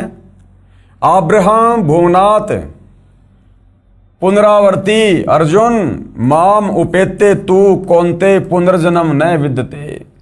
देखिए क्या लिखा है, हे अर्जुन ब्रह्मलोक पर्यंत सब लोक पुनरावर्ती में है, यानी ब्रह्मलोक में गया हुआ साधक भी वापस जन्म और मरण में है। पुनरावर्ती का मतलब आवागमन। आगे इन्होंने गलत अनुवाद कर दिया तत्व ज्ञान के अभाव में, क्योंकि ये श्री कृष्ण जी से ऊपर किसी को परमात्मा नहीं मानते थे, हमारे हिंदू धर्म गुरु। इसलिए फिर इन्होंने यहां पर गलत अनुवाद कर दिया और क्या कह रहे हैं, परंतु हे कुंती पुत्र मुझको प्राप्त होकर पुनर्जन्म नहीं होता। अरे यहां तो साफ साफ कह रहा कि हे अर्जुन ब्रह्मलोक पर्यंत सब लोग पुनरावर्ती में है, यानी मेरे को प्राप्त करके, मेरे को प्राप्त करने का मतलब है मेरा ब्रह्मलोक है। और ब्रह्मलोक में गया हुआ व्यक्ति भी पुनरावर्ती यानी आवागमन में है, जन्म मरण में है। फिर नीचे ये बात क्यों कहेगा, परंतु हे कुंती पुत्र मुझको प्राप्त होकर पुनर्जन्म नहीं होता। यहां पर यह गलत अनुवाद कर दिया। अब इसका यथार्थ अनुवाद सतगुरु रामपाल जी ने किया है। तो यहां पर कोर्ट में सतगुरु रामपाल जी यानी कबीर जी के वकील जनता का ध्यान आकर्षित करते हुए क्या कह रहे हैं, कृपया अदालत नोट करे, इस श्लोक के अनुवाद में गलती है, इस श्लोक के अनुवाद में गलती है यहां से कि परंतु हे कुंती पुत्र मुझको प्राप्त होकर पुनर्जन्म नहीं होता। जबकि ये गीता ज्ञानदाता आपने पहले देखा, गीता अध्याय 2 श्लोक 12, गीता अध्याय 10 श्लोक 2, गीता अध्याय 4 श्लोक 5 और 9 में खुद कह रहा कि अर्जुन तेरे और मेरे जन्म और मरण होते हैं, तू नहीं जानता मैं जानता हूं। तो यहां ये कैसे कह सकता है कि मुझको प्राप्त होकर पुनर्जन्म नहीं होता, जबकि ये खुद बार बार जन्म लेता है। अरे जब ये खुद बार बार जन्म और मरण में है तो अपने भगत का जन्म मरण कैसे समाप्त कर देगा। तो सतगुरु रामपाल जी यानी कबीर जी के वकील ने यहां पर जनता का ध्यान आकर्षित किया है कोर्ट में, और क्या कह रहे हैं, कृपया अदालत नोट करे, इस श्लोक के अनुवाद में गलती है। लिखा है कि मुझ गीता ज्ञान देने वाले को प्राप्त होकर पुनर्जन्म नहीं होता, यानी दोबारा जन्म नहीं होता। गीता ज्ञान देने वाले ने गीता अध्याय 4 श्लोक 5 में, गीता अध्याय 2 श्लोक 12 तथा गीता अध्याय 10 श्लोक 2 में स्पष्ट किया है कि मेरे अनेकों जन्म हो चुके हैं और आगे भी होते रहेंगे। जब उसके स्वयं जन्म और मृत्यु होते हैं, फिर यहां कैसे कह सकता है कि मेरे को प्राप्त होकर, यानी मेरी भक्ति करने वाले के पुनर्जन्म नहीं होंगे, यानी पुनर्जन्म को प्राप्त नहीं होता। इसका यथार्थ अनुवाद इस प्रकार है। अब इस श्लोक का वास्तव में जो अर्थ है वो सतगुरु रामपाल जी ने किया है। हे अर्जुन, ब्रह्मलोक में गए साधक भी पुनरावृत्ति में हैं, यानी नीचे से लेकर ब्रह्मलोक तक सब लोकों के प्राणी पुनरावृत्ति में यानी आवागमन में, जन्म और मरण में है, अर्थात सदा जन्म मरण के चक्कर में रहते हैं। जो ये नहीं जानते कि ब्रह्मलोक पर्यंत सभी भगत पुनरावृत्ति में हैं, जन्म और मरण में हैं, जो ये नहीं जानते वे मेरी भक्ति करके मुझे प्राप्त होकर ब्रह्मलोक में जाकर भी जन्मते मरते रहते हैं, यानी उस साधक का पुनर्जन्म होता है। गीता ज्ञानदाता कहता है कि जो मेरे विषय में पूरी तरह से तत्व ज्ञान से नहीं जानते हैं कि मैं भी जन्मता और मरता हूं और मेरे ब्रह्मलोक में गया हुआ भगत भी पुनरावृत्ति में है, जन्म मरण में है, जो ये नहीं जानते हैं वो मेरी भक्ति करते हैं और वो मेरी भक्ति करके बार बार जन्म और मरण में रहते हैं। गीता ज्ञान देने वाले ने अपने से अन्य परम अक्षर ब्रह्म यानी परमेश्वर की भक्ति करने का मंत्र गीता अध्याय 17 श्लोक 23 में बताया है। यानी गीता ज्ञान देने वाले ने खुद की भक्ति का मंत्र तो अध्याय 8 श्लोक नंबर 13 में बता दिया, ओम, और अपने से अन्य वो जिस परम अक्षर ब्रह्म की बात कर रहा है बार बार, उसकी भक्ति का मंत्र बताया है अध्याय 17 श्लोक 23 में। अगर गीता ज्ञान दाता से अन्य कोई भगवान है ही नहीं तो फिर अध्याय 17 श्लोक 23 में उसका मंत्र क्यों लिख रहा है? फिर ये किसका मंत्र है भाई? तो भाई और बहनों कहते हैं, चोर चुरावे तूमड़ी गाडे पानी मां, वो गाडे व ऊपर आवे सच्चाई छानी ना। तो सच्चाई तो भाई समय आने पर परमेश्वर के विधान अनुसार सामने आती है। तो गीता ज्ञान देने वाले ने अपने से अन्य परम अक्षर ब्रह्म यानी परमेश्वर की भक्ति करने का मंत्र गीता अध्याय 17 श्लोक 23 में बताया है, जो सांकेतिक है। क्या है? ओम तत् सत। तो ओम तो सीधा इस काल का, इस ब्रह्म का है। तत् और सत ये सांकेतिक है, कोड वर्ड में है, तत्वदर्शी संत बताएगा।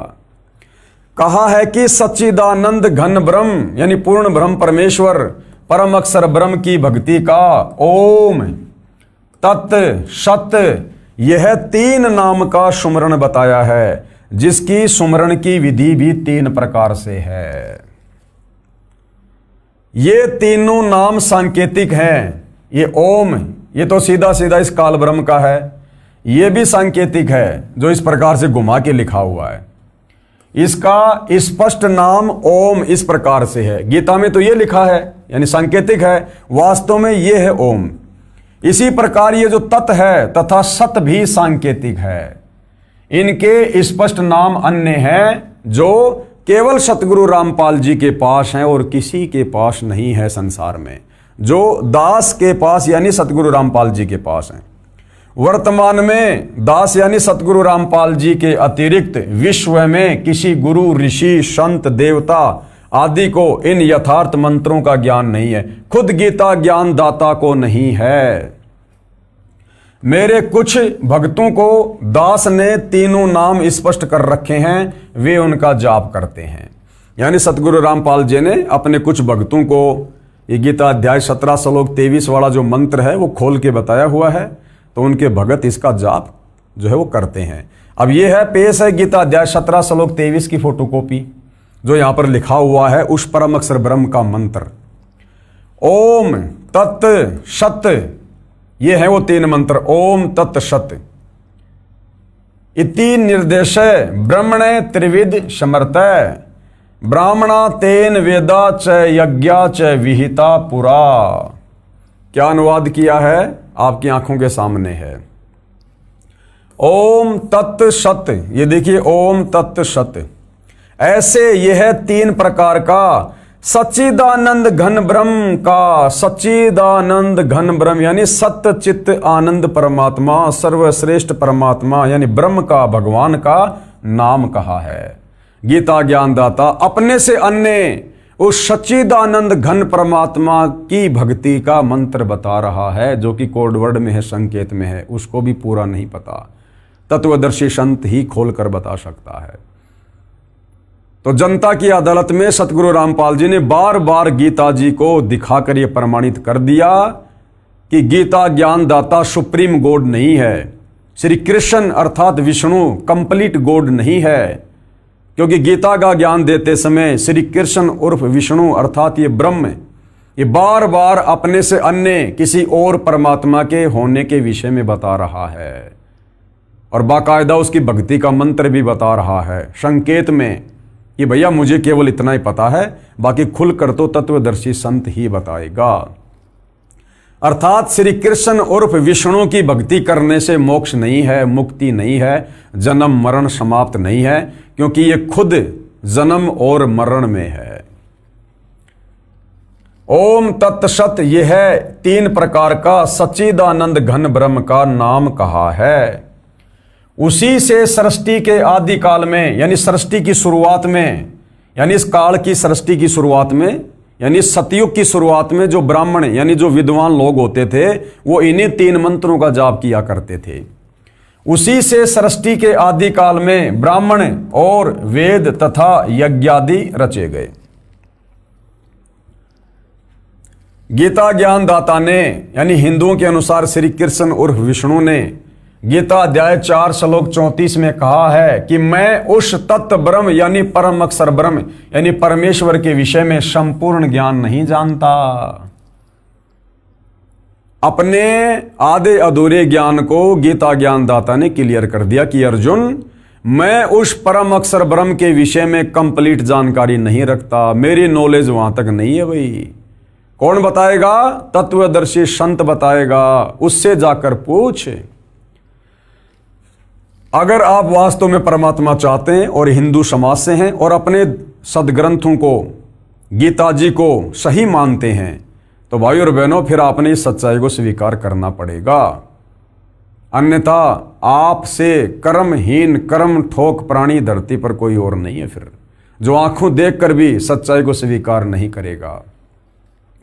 गीता जी का ज्ञान देने वाला भगवान हिंदुओं के अनुसार श्री कृष्ण और विष्णु हाथ खड़े कर रहा है कि भैया मुझे भी इस कंप्लीट सृष्टि रचना का नहीं पता, ये दुनिया किसने बनाई किसने रची। हाँ, अगर तेरे को उसके बारे में जानकारी चाहिए और यदि तू उसको प्राप्त करना चाहता है तो किसी तत्वदर्शी संत की खोज कर उसकी शरण में जा। क्या कह रहा है? गीता ज्ञानदाता ने गीता अध्याय 4 श्लोक 34 में कहा है कि मैं उस तत्व ब्रह्म यानी परम अक्षर ब्रह्म यानी परमेश्वर कौन? कबीर देव के विषय में संपूर्ण ज्ञान नहीं जानता, यानी मैं उस परमात्मा के बारे में नहीं जानता। तो कौन जानता है? किसी तत्वदर्शी संतों के पास जाकर उस ज्ञान को समझ। अगर गीता ज्ञानदाता श्री कृष्ण उर्फ विष्णु के पास यह ज्ञान होता तो एक श्लोक और लिख देता कि अर्जुन ये है वो ज्ञान, ये है वो भगवान, ये है उसकी प्राप्ति, एक श्लोक और लिख देता। लेकिन यहां पर साफ साफ गीता का ज्ञान देने वाला आप हिंदू भाई बहनों के अनुसार श्री कृष्ण उर्फ विष्णु साफ साफ हाथ खड़े कर रहा है कि अर्जुन उस परमेश्वर के विषय में मुझे भी पूरी जानकारी नहीं है, अगर उसके विषय में जानकारी चाहिए तो किसी तत्वदर्शी संत की शरण में जा। तो भाई और बहनों, आज पूरे विश्व के मानव समाज का परम सौभाग्य आज वह तत्वदर्शी संत धरती पर सतगुरु रामपाल जी है। तभी तो जनता की अदालत में और गीता जी को दिखाकर सब कुछ क्लियर कर रहे हैं।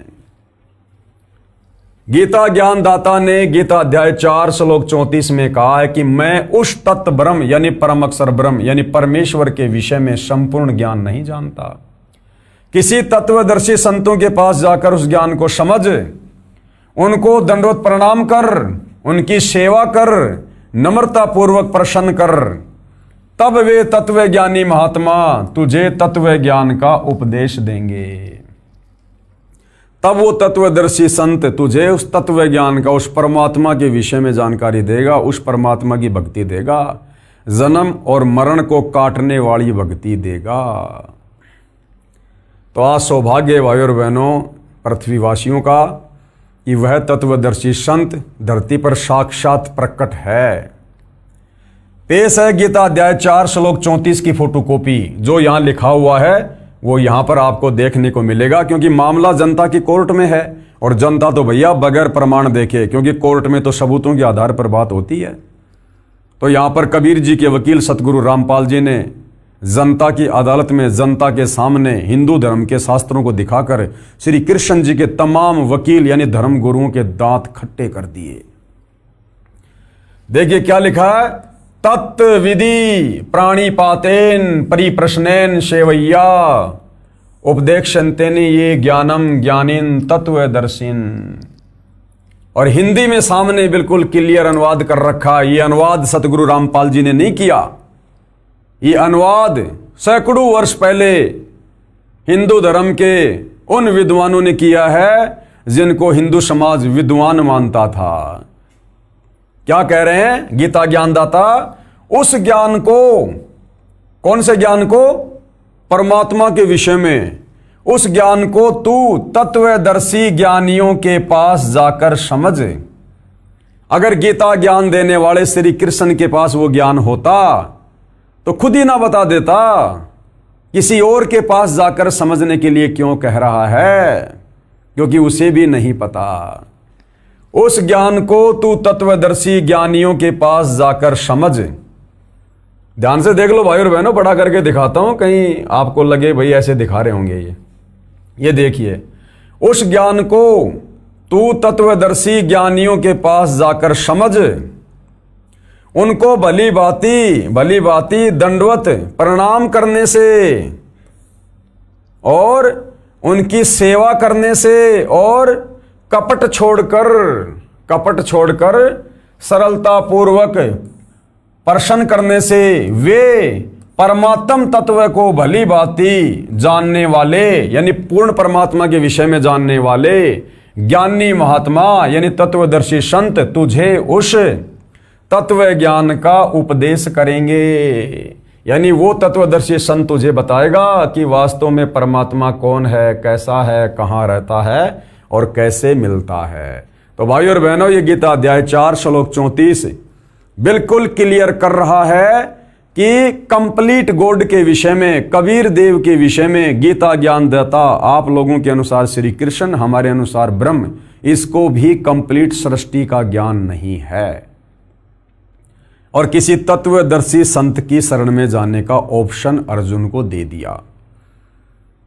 तो भला आज हिंदू समाज गीता ज्ञानदाता श्री कृष्ण उर्फ विष्णु अर्थात ब्रह्म की भक्ति करके भला कैसे उस सर्वश्रेष्ठ परमात्मा को प्राप्त कर सकता है, कैसे जन्म और मरण से मुक्ति प्राप्त कर सकता है। तो तत्वदर्शी संत की शरण में जाना पड़ेगा, क्योंकि ये गीता जी निर्देशित कर रही है। यदि आप गीता जी को हिंदुओं का सर्वश्रेष्ठ ग्रंथ मानते हैं तो, अन्यथा यही लक 84 योनि में गधे कुत्ते सूअर बनकर अपना कर्म भोगना पड़ेगा। काल की भक्ति कर करके, ब्रह्मा विष्णु महेश की पूजा कर करके लक 84 योनियों में तरह तरह के शरीर धारण करके कष्ट भोगना पड़ेगा, नरक में भी जाना पड़ेगा और तपतशिला पर भी काल भून भून के खाएगा। आगे देखिएगा,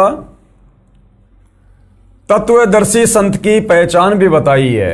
अध्याय 4 श्लोक 34 में जिस तत्वदर्शी संत की शरण में जाने की सलाह गीता ज्ञानदाता अर्जुन को दे रहा है, साथ में उस तत्वदर्शी संत की पहचान भी बता रहा है कि उस तत्वदर्शी संत की पहचान क्या होगी।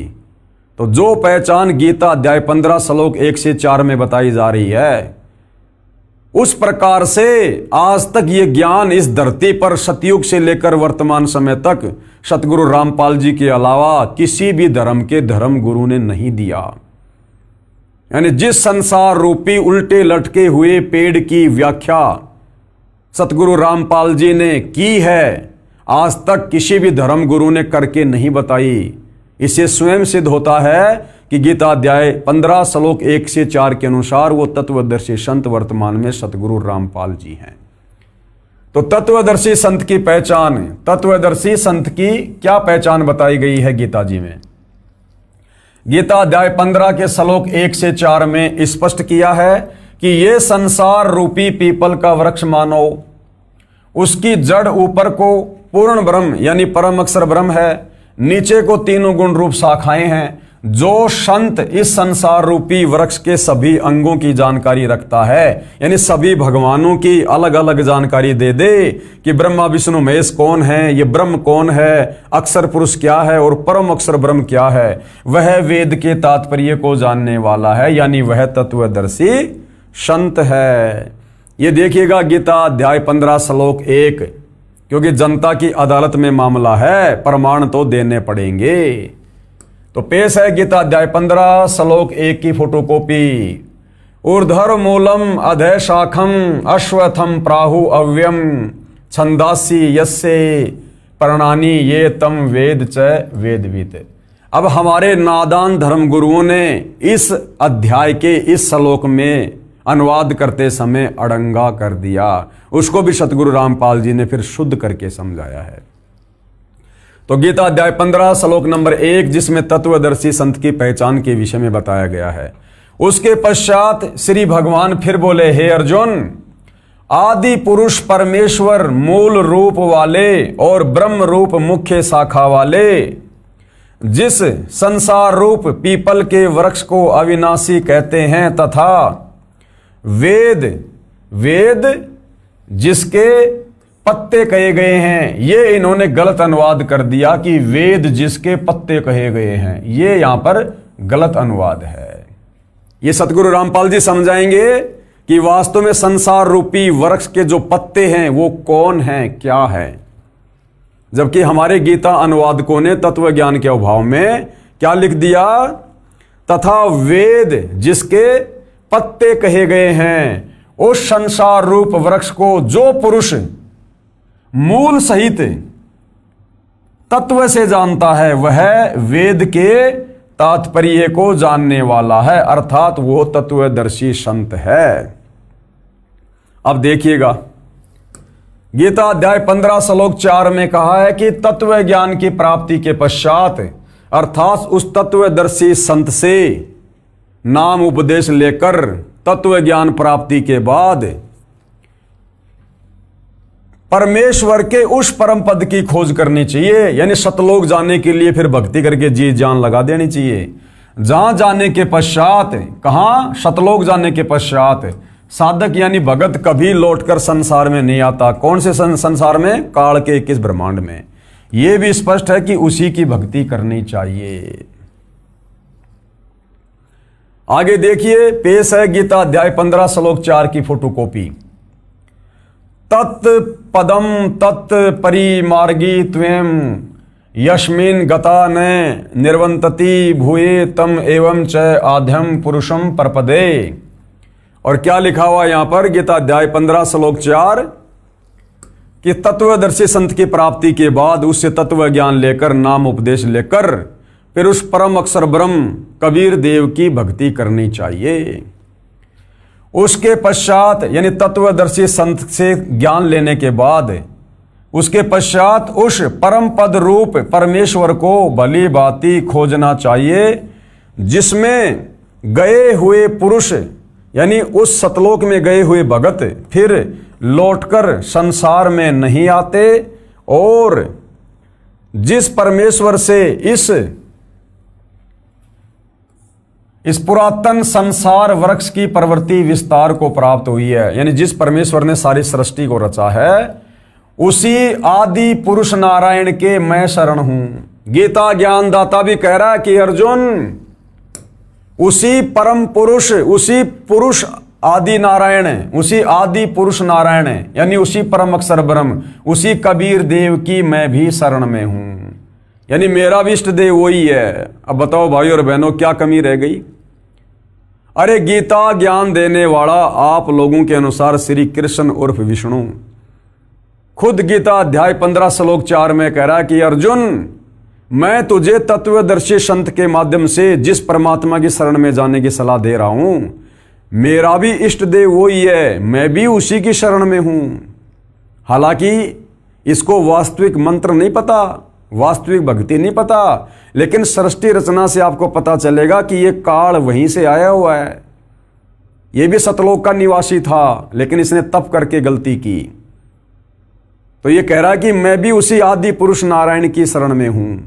आदि पुरुष नारायण यानी सृष्टि का सबसे पहला भगवान कबीर देव। तो वही तुम्हारा गीता ज्ञानदाता श्री कृष्ण उर्फ विष्णु अर्थात ब्रह्म, जब ये खुद उस आदि पुरुष नारायण कबीर देव परम अक्षर ब्रह्म की शरण में है, ये भी उसी को अपना इष्ट मानता है, जैसा इसको पता है उसकी भक्ति करता है, तो भला भाई और बहनों, फिर आप और हमारी मुक्ति इस गीता ज्ञान देने वाले भगवान की शरण में आने से, अर्थात श्री कृष्ण उर्फ रामचंद्र उर्फ ब्रह्मा विष्णु महेश की भक्ति करने से फिर आप और हमारी मुक्ति कैसे होगी? आप और हमारा जन्म मरण का रोग कैसे कटेगा, जब गीता ज्ञानदाता खुद जन्म और मरण में है? क्या कह रहा है? उसी आदि पुरुष नारायण के मैं शरण हूं, इस प्रकार दृढ़ निश्चय करके उस परमेश्वर का मनन और नित्य ध्यान आसन करना चाहिए। यानी उसी भगवान का ध्यान कर, उसी की पूजा कर, अपने से अन्य भगवान के विषय में कह रहा है। तो हिंदू समाज के भाई बहनों ने विचार करना चाहिए। आज तक आप लोगों ने केवल गीता का नाम सुना होगा, या कोई लेकर आ गया होगा तो सीधा सीधा उसका पाठ कर लिया होगा। ये इस प्रकार पाठ करने से समझ में नहीं आती। अगर ऐसे समझ में आ जाती तो गीता अध्याय 4 श्लोक 34 में गीता ज्ञान देने वाला हिंदू समाज का भगवान श्री कृष्ण और विष्णु तत्वदर्शी संत की शरण में जाकर गीता पढ़ने की सलाह नहीं देता। आगे देखिए, गीता अध्याय 15 के ही श्लोक 16 और 17 में 3 पुरुष यानी प्रभु बताए हैं, भगवान बताए हैं। क्षर पुरुष गीता ज्ञान देने वाला है, जो केवल 21 ब्रह्मांड का प्रभु है, यानी ब्रह्मा विष्णु महेश का पिता है ये, जो गीता ज्ञान दे रहा है। दूसरा है अक्षर पुरुष, जो 7 संग ब्रह्मांडों का स्वामी है, प्रभु है, भगवान है। तथा तीसरा है परम अक्षर ब्रह्म, यानी परमेश्वर सबका मालिक है, जो उपरोक्त क्षर पुरुष तथा अक्षर पुरुष से अन्य है। वह वास्तव में अविनाशी है, वही पुरुषोत्तम है, वही परमात्मा कहा जाता है। यानी पवित्र गीता जी में भक्ति और भगवान को समझने के लिए बिल्कुल निर्णायक ज्ञान दिया हुआ है, लेकिन हमारे नादान धर्म गुरु तत्व ज्ञान के अभाव में इस ज्ञान को समझ नहीं पाए और इसका अड़ंगा करके भगत समाज में पेश कर दिया और हमें भक्ति और भगवान से सदियों से दूर रखा। पेश है गीता अध्याय 15 श्लोक 16-17 की फोटोकॉपी, देखिएगा। गीता अध्याय 15 श्लोक 16 में 2 भगवान बताए गए हैं, 2 भगवान, ध्यान से देखिए। गीता अध्याय 15 श्लोक 16 की फोटोकॉपी। 2 यानी 2 इमो पुरुषो यानी भगवान है, लोके इस लोक में 2 भगवान हैं। 2 इमो पुरुषो लोके, कौन से? एक है क्षर यानी क्षर पुरुष, च यानी और, दूसरा अक्षर यानी अक्षर पुरुष। क्षर पुरुष और अक्षर पुरुष। एवं च क्षर सर्वाणी भूतानी कूटस्थ अक्षर उच्चते, और इन दोनों के लोकों में रहने वाले जितने भी प्राणी हैं वो भी जन्म मरण में हैं, वो भी अविनाशी नहीं हैं। ये देखिएगा गीता अध्याय 15 श्लोक 16 की फोटोकॉपी, जिसमें 2 भगवान बताए गए हैं।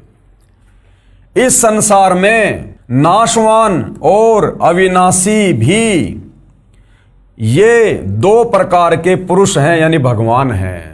अब नाशवान तो खुद है, ये काल है, गीता ज्ञानदाता ब्रह्म है, क्षर पुरुष, और अविनाशी कह रहा है ये अक्षर पुरुष को, क्योंकि अक्षर पुरुष की उम्र इस क्षर पुरुष से, काल से काफी लंबी है, परंतु मृत्यु उसकी भी होती है। गुरुदेव ने बताया जिस प्रकार एक चीनी मिट्टी का कोई बर्तन होता है, वो अगर हाथ से छूट गया तो वो तुरंत टूट जाएगा, और दूसरा कोई एक लोहे का बर्तन है, कोई स्टील का बर्तन है, वो हाथ से छूट जाएगा तो नहीं टूटेगा, लेकिन लोहे को भी जंग लगेगी, समय चाहे ज्यादा लगता है। यानी लोहा जो होता है वो भी नाशवान है, उसको भी जंग लगती है और नष्ट होता है। इसलिए अक्षर पुरुष को उसकी ज्यादा लंबी उम्र होने के चलते यहां पर अविनाशी यानी अक्षर कहा है, जबकि दोनों ही अविनाशी हैं। इस संसार में नाशवान और अविनाशी भी ये 2 प्रकार के पुरुष यानी भगवान हैं। और संपूर्ण भूत प्राणियों के शरीर यानी इन लोकों में रहने वाले जितने भी प्राणी हैं उनके शरीर भी नाशवान है, और जीवात्मा अविनाशी का है। जीवात्मा तो किसी की भी नहीं मरती, ठीक है। तो गीता अध्याय 15 श्लोक 16 में ये 2 भगवान आप जियों के सामने हैं। कौन है? एक तो ये काल है यानी क्षर पुरुष, ब्रह्मा विष्णु महेश का पिता। दूसरा ये अक्षर पुरुष है जो सात संग ब्रह्मांड का स्वामी है। तो ये दो भगवान हो गए गीता अध्याय 15 श्लोक नंबर 16 में। अब जस्ट आगे गीता अध्याय 15 श्लोक 17 में गीता ज्ञानदाता क्या कह रहा है कि वास्तव में जो पुरुषोत्तम है, उत्तम पुरुष, सर्वश्रेष्ठ परमात्मा, वो तो इन दोनों से अलग ही है। देखिएगा भाई और बहनों, अब देखिए गीता अध्याय 15 श्लोक 17 की फोटोकॉपी। उत्तम पुरुष तु अन्य और परमात्मा इति उदाहरते। उत्तम पुरुष तु अन्य यानी सर्वश्रेष्ठ परमात्मा तो उन दोनों से अन्य ही है। ये लोक तरम अवश्य विवर्ती अव ईश्वरे, जो तीनों लोकों में प्रवेश करके सबका धारण पोषण करता है, वो कौन है?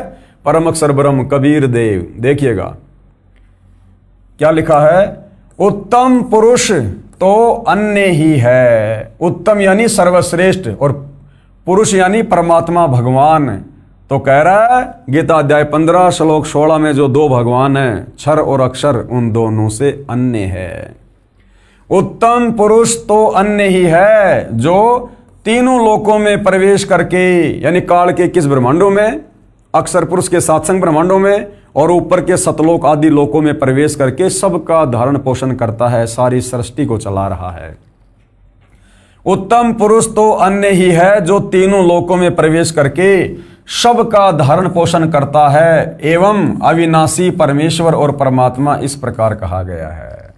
उसी को वास्तव में अविनाशी परमात्मा कहा गया है। वो कभी नहीं मरता, उसको कोई नहीं मार सकता, क्योंकि गीता अध्याय 2 श्लोक 17 में खुद ये काल गीता का ज्ञान देने वाला कह रहा है कि अर्जुन अविनाशी तो उसको जान जिसको मारने में कोई समर्थ नहीं। यानी अर्जुन मैं भी अविनाशी नहीं हूं। खुद के विषय में तो गीता अध्याय 2 श्लोक 12, अध्याय 10 श्लोक 2, अध्याय 4 श्लोक 5 और 9 में कह दिया कि मेरे और तेरे बहुत जन्म हो चुके हैं, आगे भी होंगे, तू नहीं जानता मैं जानता हूं। फिर गीता अध्याय 2 श्लोक 17 में अपने से अन्य भगवान के विषय में कह रहा कि अर्जुन अविनाशी तो उसको जान जिसको मारने में कोई भी सक्षम नहीं, अर्थात कबीर परमात्मा। गीता अध्याय 15 श्लोक 16-17 का श्लोक 1 से 4 से संबंध है। गीता अध्याय 15 श्लोक 1 से 4 में कहा कि ये संसार पीपल के वृक्ष के समान जानो, जिसकी जड़ यानी मूल ऊपर को मानो जो परम अक्षर ब्रह्म है, तथा नीचे को तीनों गुण रजगुण ब्रह्मा, सतगुण विष्णु, तमगुण शिव जानो। इस प्रकार इस संसार रूप वृक्ष के पत्ते आदि तना व मोटी डार विभाग हैं, जो इस संसार रूप वृक्ष के सब अंगों मूल, तना, डार, शाखा तथा पत्ते को जानता है, वो तत्वदर्शी संत है। परमेश्वर कबीर जी ने काशी बनारस शहर भारत देश में प्रकट कब? सन 1398 से 1518 में, लगभग 550 वर्ष पहले, यानी सन 1398 और 1518 के दौरान, यानी 120 साल तक तत्वदर्शी संत रूप में यह भेद बताया था और कहा था। यानी वो परम अक्षर ब्रह्म उत्तम पुरुष तु अन्य, जिसके विषय में गीता ज्ञान दाता बार बार कह रहा है कि मेरे से अन्य उस परमात्मा की शरण में जा, वो कबीर देव है, परम अक्षर ब्रह्म है। वो कबीर परमात्मा चारों युगों में यहाँ आते हैं हमें ये तत्व ज्ञान समझाने के लिए। और लेटेस्ट में 650 साल पहले बनारस के काशी में आए, जिनको हम कबीर दास के नाम से जानते हैं। 120 साल तक उन्होंने अपना ये तत्व ज्ञान दिया सिंपल भाषा में। और क्या कहा करते थे? कबीर अक्षर पुरुष एक पेड़ है और निरंजन वाकी डार, और तीनों देवा शाखा हैं, पात रूप संसार। सिंपल भाषा में उन्होंने यही ज्ञान दिया जिस ज्ञान का समर्थन आज हमारे धर्म ग्रंथ कर रहे हैं। क्या कहा? कबीर अक्षर पुरुष एक पेड़ है और क्षर पुरुष वाकी डार। क्षर पुरुष कौन है? ये काल है, ब्रह्मा विष्णु महेश का पिता। और तीनों देवा ब्रह्मा विष्णु महेश ये उस पेड़ की शाखा हैं, और पात रूप संसार। जहां पहले अनुवाद किया था गीता अध्याय 15 श्लोक 1 का हमारे विद्वान अनुवादकों ने, हिंदू धर्म गुरुओं ने, जिन्होंने कहा था कि वेद उस पेड़ के पत्ते हैं। वेद नहीं, आप और हम जितने भी प्राणी हैं ये हैं वो पत्ते, पात रूप संसार। अर्थात इस संसार रूप वृक्ष का जो तना है वो तो अक्षर पुरुष जानो, जिसके साथ संग ब्रह्मांड है। डार मानो क्षर पुरुष, यानी ये काल जिसके 21 ब्रह्मांड हैं। और तीनों देवता रजगुण ब्रह्मा, सतगुण विष्णु तथा तमगुण शिव कौन है? ये शाखा मानो। और छोटी टहनियों तथा इन पत्तों को देवता समेत अन्य जीव जंतु जानो। मूल रूप परमेश्वर कबीर जी हैं। भक्ति रूपी पेड़, संसार रूपी पेड़ की जो जड़ है, जो जमीन के अंदर है, जो दिखाई नहीं दे रही, वो कौन है? वो परम अक्षर ब्रह्म है, कबीर परमात्मा है। मूल रूप यानी जड़ रूप कौन है? परमेश्वर कबीर जी हैं, जो आगे परमाणु से सिद्ध हो जाएगा। गीता अध्याय 15 श्लोक 16 में कहा है कि क्षर पुरुष यानी ये काल तथा अक्षर पुरुष दोनों तथा इनके लोकों के सब प्राणी नाशवान हैं, आत्मा सबकी अमर है। फिर गीता अध्याय 15 श्लोक 17 में उस उत्तम परमेश्वर के विषय में क्या कहा कि उत्तम पुरुष यानी पुरुषोत्तम तो उपरोक्त क्षर पुरुष यानी काल तथा अक्षर पुरुष से अन्य ही है, जो परमात्मा कहा जाता है, जो तीनों लोकों में यानी क्षर पुरुष इस काल के लोक में और अक्षर पुरुष के लोक तथा अन्य परम अक्षर ब्रह्म के लोक यानी ऊपर के सतलोक, अलख लोक, अगम लोक, इन लोकों में प्रवेश करके सबका धारण पोषण करता है। जिस प्रकार पेड़ की जड़ से पेड़ के उस तने को, डारी को, शाखाओं को, टहनियों को सबको खुराक मिलती है, उसी प्रकार वो परम अक्षर ब्रह्म जो सतलोक में रहता है वो सारी सृष्टि का धारण पोषण करता है। वास्तव में अविनाशी परमेश्वर यानी परम अक्षर ब्रह्म है, क्योंकि वृक्ष का पोषण मूल यानी जड़ से होता है। उपरोक्त परमाणु से स्पष्ट हुआ कि श्री विष्णु उर्फ श्री कृष्ण से अन्य परमेश्वर है, यानी गीता ज्ञान दाता से अन्य सर्वश्रेष्ठ परमात्मा है, परम अक्षर ब्रह्म, जो वास्तव में अविनाशी है, यानी उसको मारने में कोई सक्षम नहीं है और सबका धारण पोषण करता है, सबका उत्पत्ति करता है। सतलोक में सबकी उत्पत्ति उसी कबीर परमात्मा से हुई। वही उत्तम पुरुष यानी पुरुषोत्तम यानी सभी भगवानों में सर्वश्रेष्ठ है, अविनाशी परमेश्वर है, परम शांतिदायक है, क्योंकि सतलोक में फिर कभी जन्म मरण नहीं होता, लड़ाई झगड़ा नहीं होता। वहां पर जन्म मरण से छूटने के लिए गीता ज्ञान देने वाले ने अर्जुन के माध्यम से भगत समाज को उसी अपने से अन्य कबीर परमेश्वर की शरण में जाने के लिए कहा है। तो भाइयों और बहनों, पूरी तरह से इस पवित्र पुस्तक कबीर बड़ा या कृष्ण से जनता की अदालत में, जनता के सामने कबीर परमेश्वर जी के वकील सतगुरु रामपाल जी ने हिंदू धर्म के धर्मशास्त्रों को दिखाकर, विशेषकर पवित्र गीता जी को दिखाकर ये क्लियर कर दिया है कि गीता ज्ञान दाता आप लोगों के अनुसार श्री कृष्ण उर्फ विष्णु के पास में कंप्लीट सृष्टि का ज्ञान नहीं है, कंप्लीट आध्यात्मिक ज्ञान नहीं है। श्री कृष्ण उर्फ विष्णु ये खुद जन्म और मरण में है। श्री कृष्ण उर्फ विष्णु इनके पास में मोक्ष मंत्र नहीं है। इनकी भक्ति करने से जीव आत्मा परम शांति को प्राप्त नहीं हो सकती। 184 योनियों में गधा कुत्ता सुअर बनने से नहीं बच सकती, नरक में जाने से नहीं बच सकती, मरण और बुढ़ापे के कष्ट से नहीं बच सकती। और गीता ज्ञान दाता से अन्य जो सर्वश्रेष्ठ परमात्मा है वो परम अक्षर ब्रह्म है, कबीर देव है, जो तीनों लोकों में प्रवेश करके सबका धारण पोषण करता है। और उस परम अक्षर ब्रह्म की भक्ति चाहिए तो आपने गीता अध्याय 4 श्लोक 34 के अनुसार किसी तत्वदर्शी संत की खोज करनी होगी। वो तत्वदर्शी संत आपको बताएगा कि आपका जन्म मरण से छुटकारा कैसे होगा। और वो तत्वदर्शी संत वर्तमान में धरती पर सतगुरु रामपाल जी हैं। तो जनता की अदालत में कबीर जी के वकील सतगुरु रामपाल जी ने, जो स्वयं ही अपने वकील बनकर खड़े होते हैं, इन्होंने बिल्कुल श्री कृष्ण जी के वकीलों के दांत खट्टे कर दिए। और शिक्षित जनता धीरे धीरे सब कुछ समझ रही है, बुद्धि विवेक का इस्तेमाल कर रही है और अब अपनी आत्मा के कल्याण के लिए उमड़ उमड़ कर कबीर जी के वकील सतगुरु रामपाल जी की शरण में आकर अपनी आत्मा का कल्याण करवा रही है। तो भाइयों और बहनों, जनता की अदालत में कबीर जी के वकील सतगुरु रामपाल जी की तरफ से हिंदू धर्मशास्त्रों को दिखाकर इसी प्रकार से मुकदमा जारी रहेगा जब तक कबीर जी के वकील सतगुरु रामपाल जी हिंदू धर्मशास्त्रों से प्रमाणित नहीं कर देते हैं कि वास्तव में एक परमेश्वर कौन है, किसकी भक्ति करनी चाहिए, मुक्ति कैसे होगी। और हिंदू धर्म के जो ये भगवान हैं जिनको अज्ञानता में हिंदू भाई बहन सर्वश्रेष्ठ परमात्मा मानते हैं, श्री ब्रह्मा, श्री विष्णु, श्री महेश को, ये नाशवान हैं, इनका जन्म और मरण होता है, ये भी काल के जाल में हैं और इनकी भक्ति से मुक्ति नहीं है। तो मुकदमा लगातार इसी प्रकार जारी रहेगा। कल की डेट में हम फिर से जनता की अदालत में पेश होंगे। आगे की कार्रवाई कल शुरू होगी और आगे की कार्रवाई का टॉपिक है परम अक्षर ब्रह्म की भक्ति से पूर्ण मोक्ष होता है। परम अक्षर ब्रह्म कौन?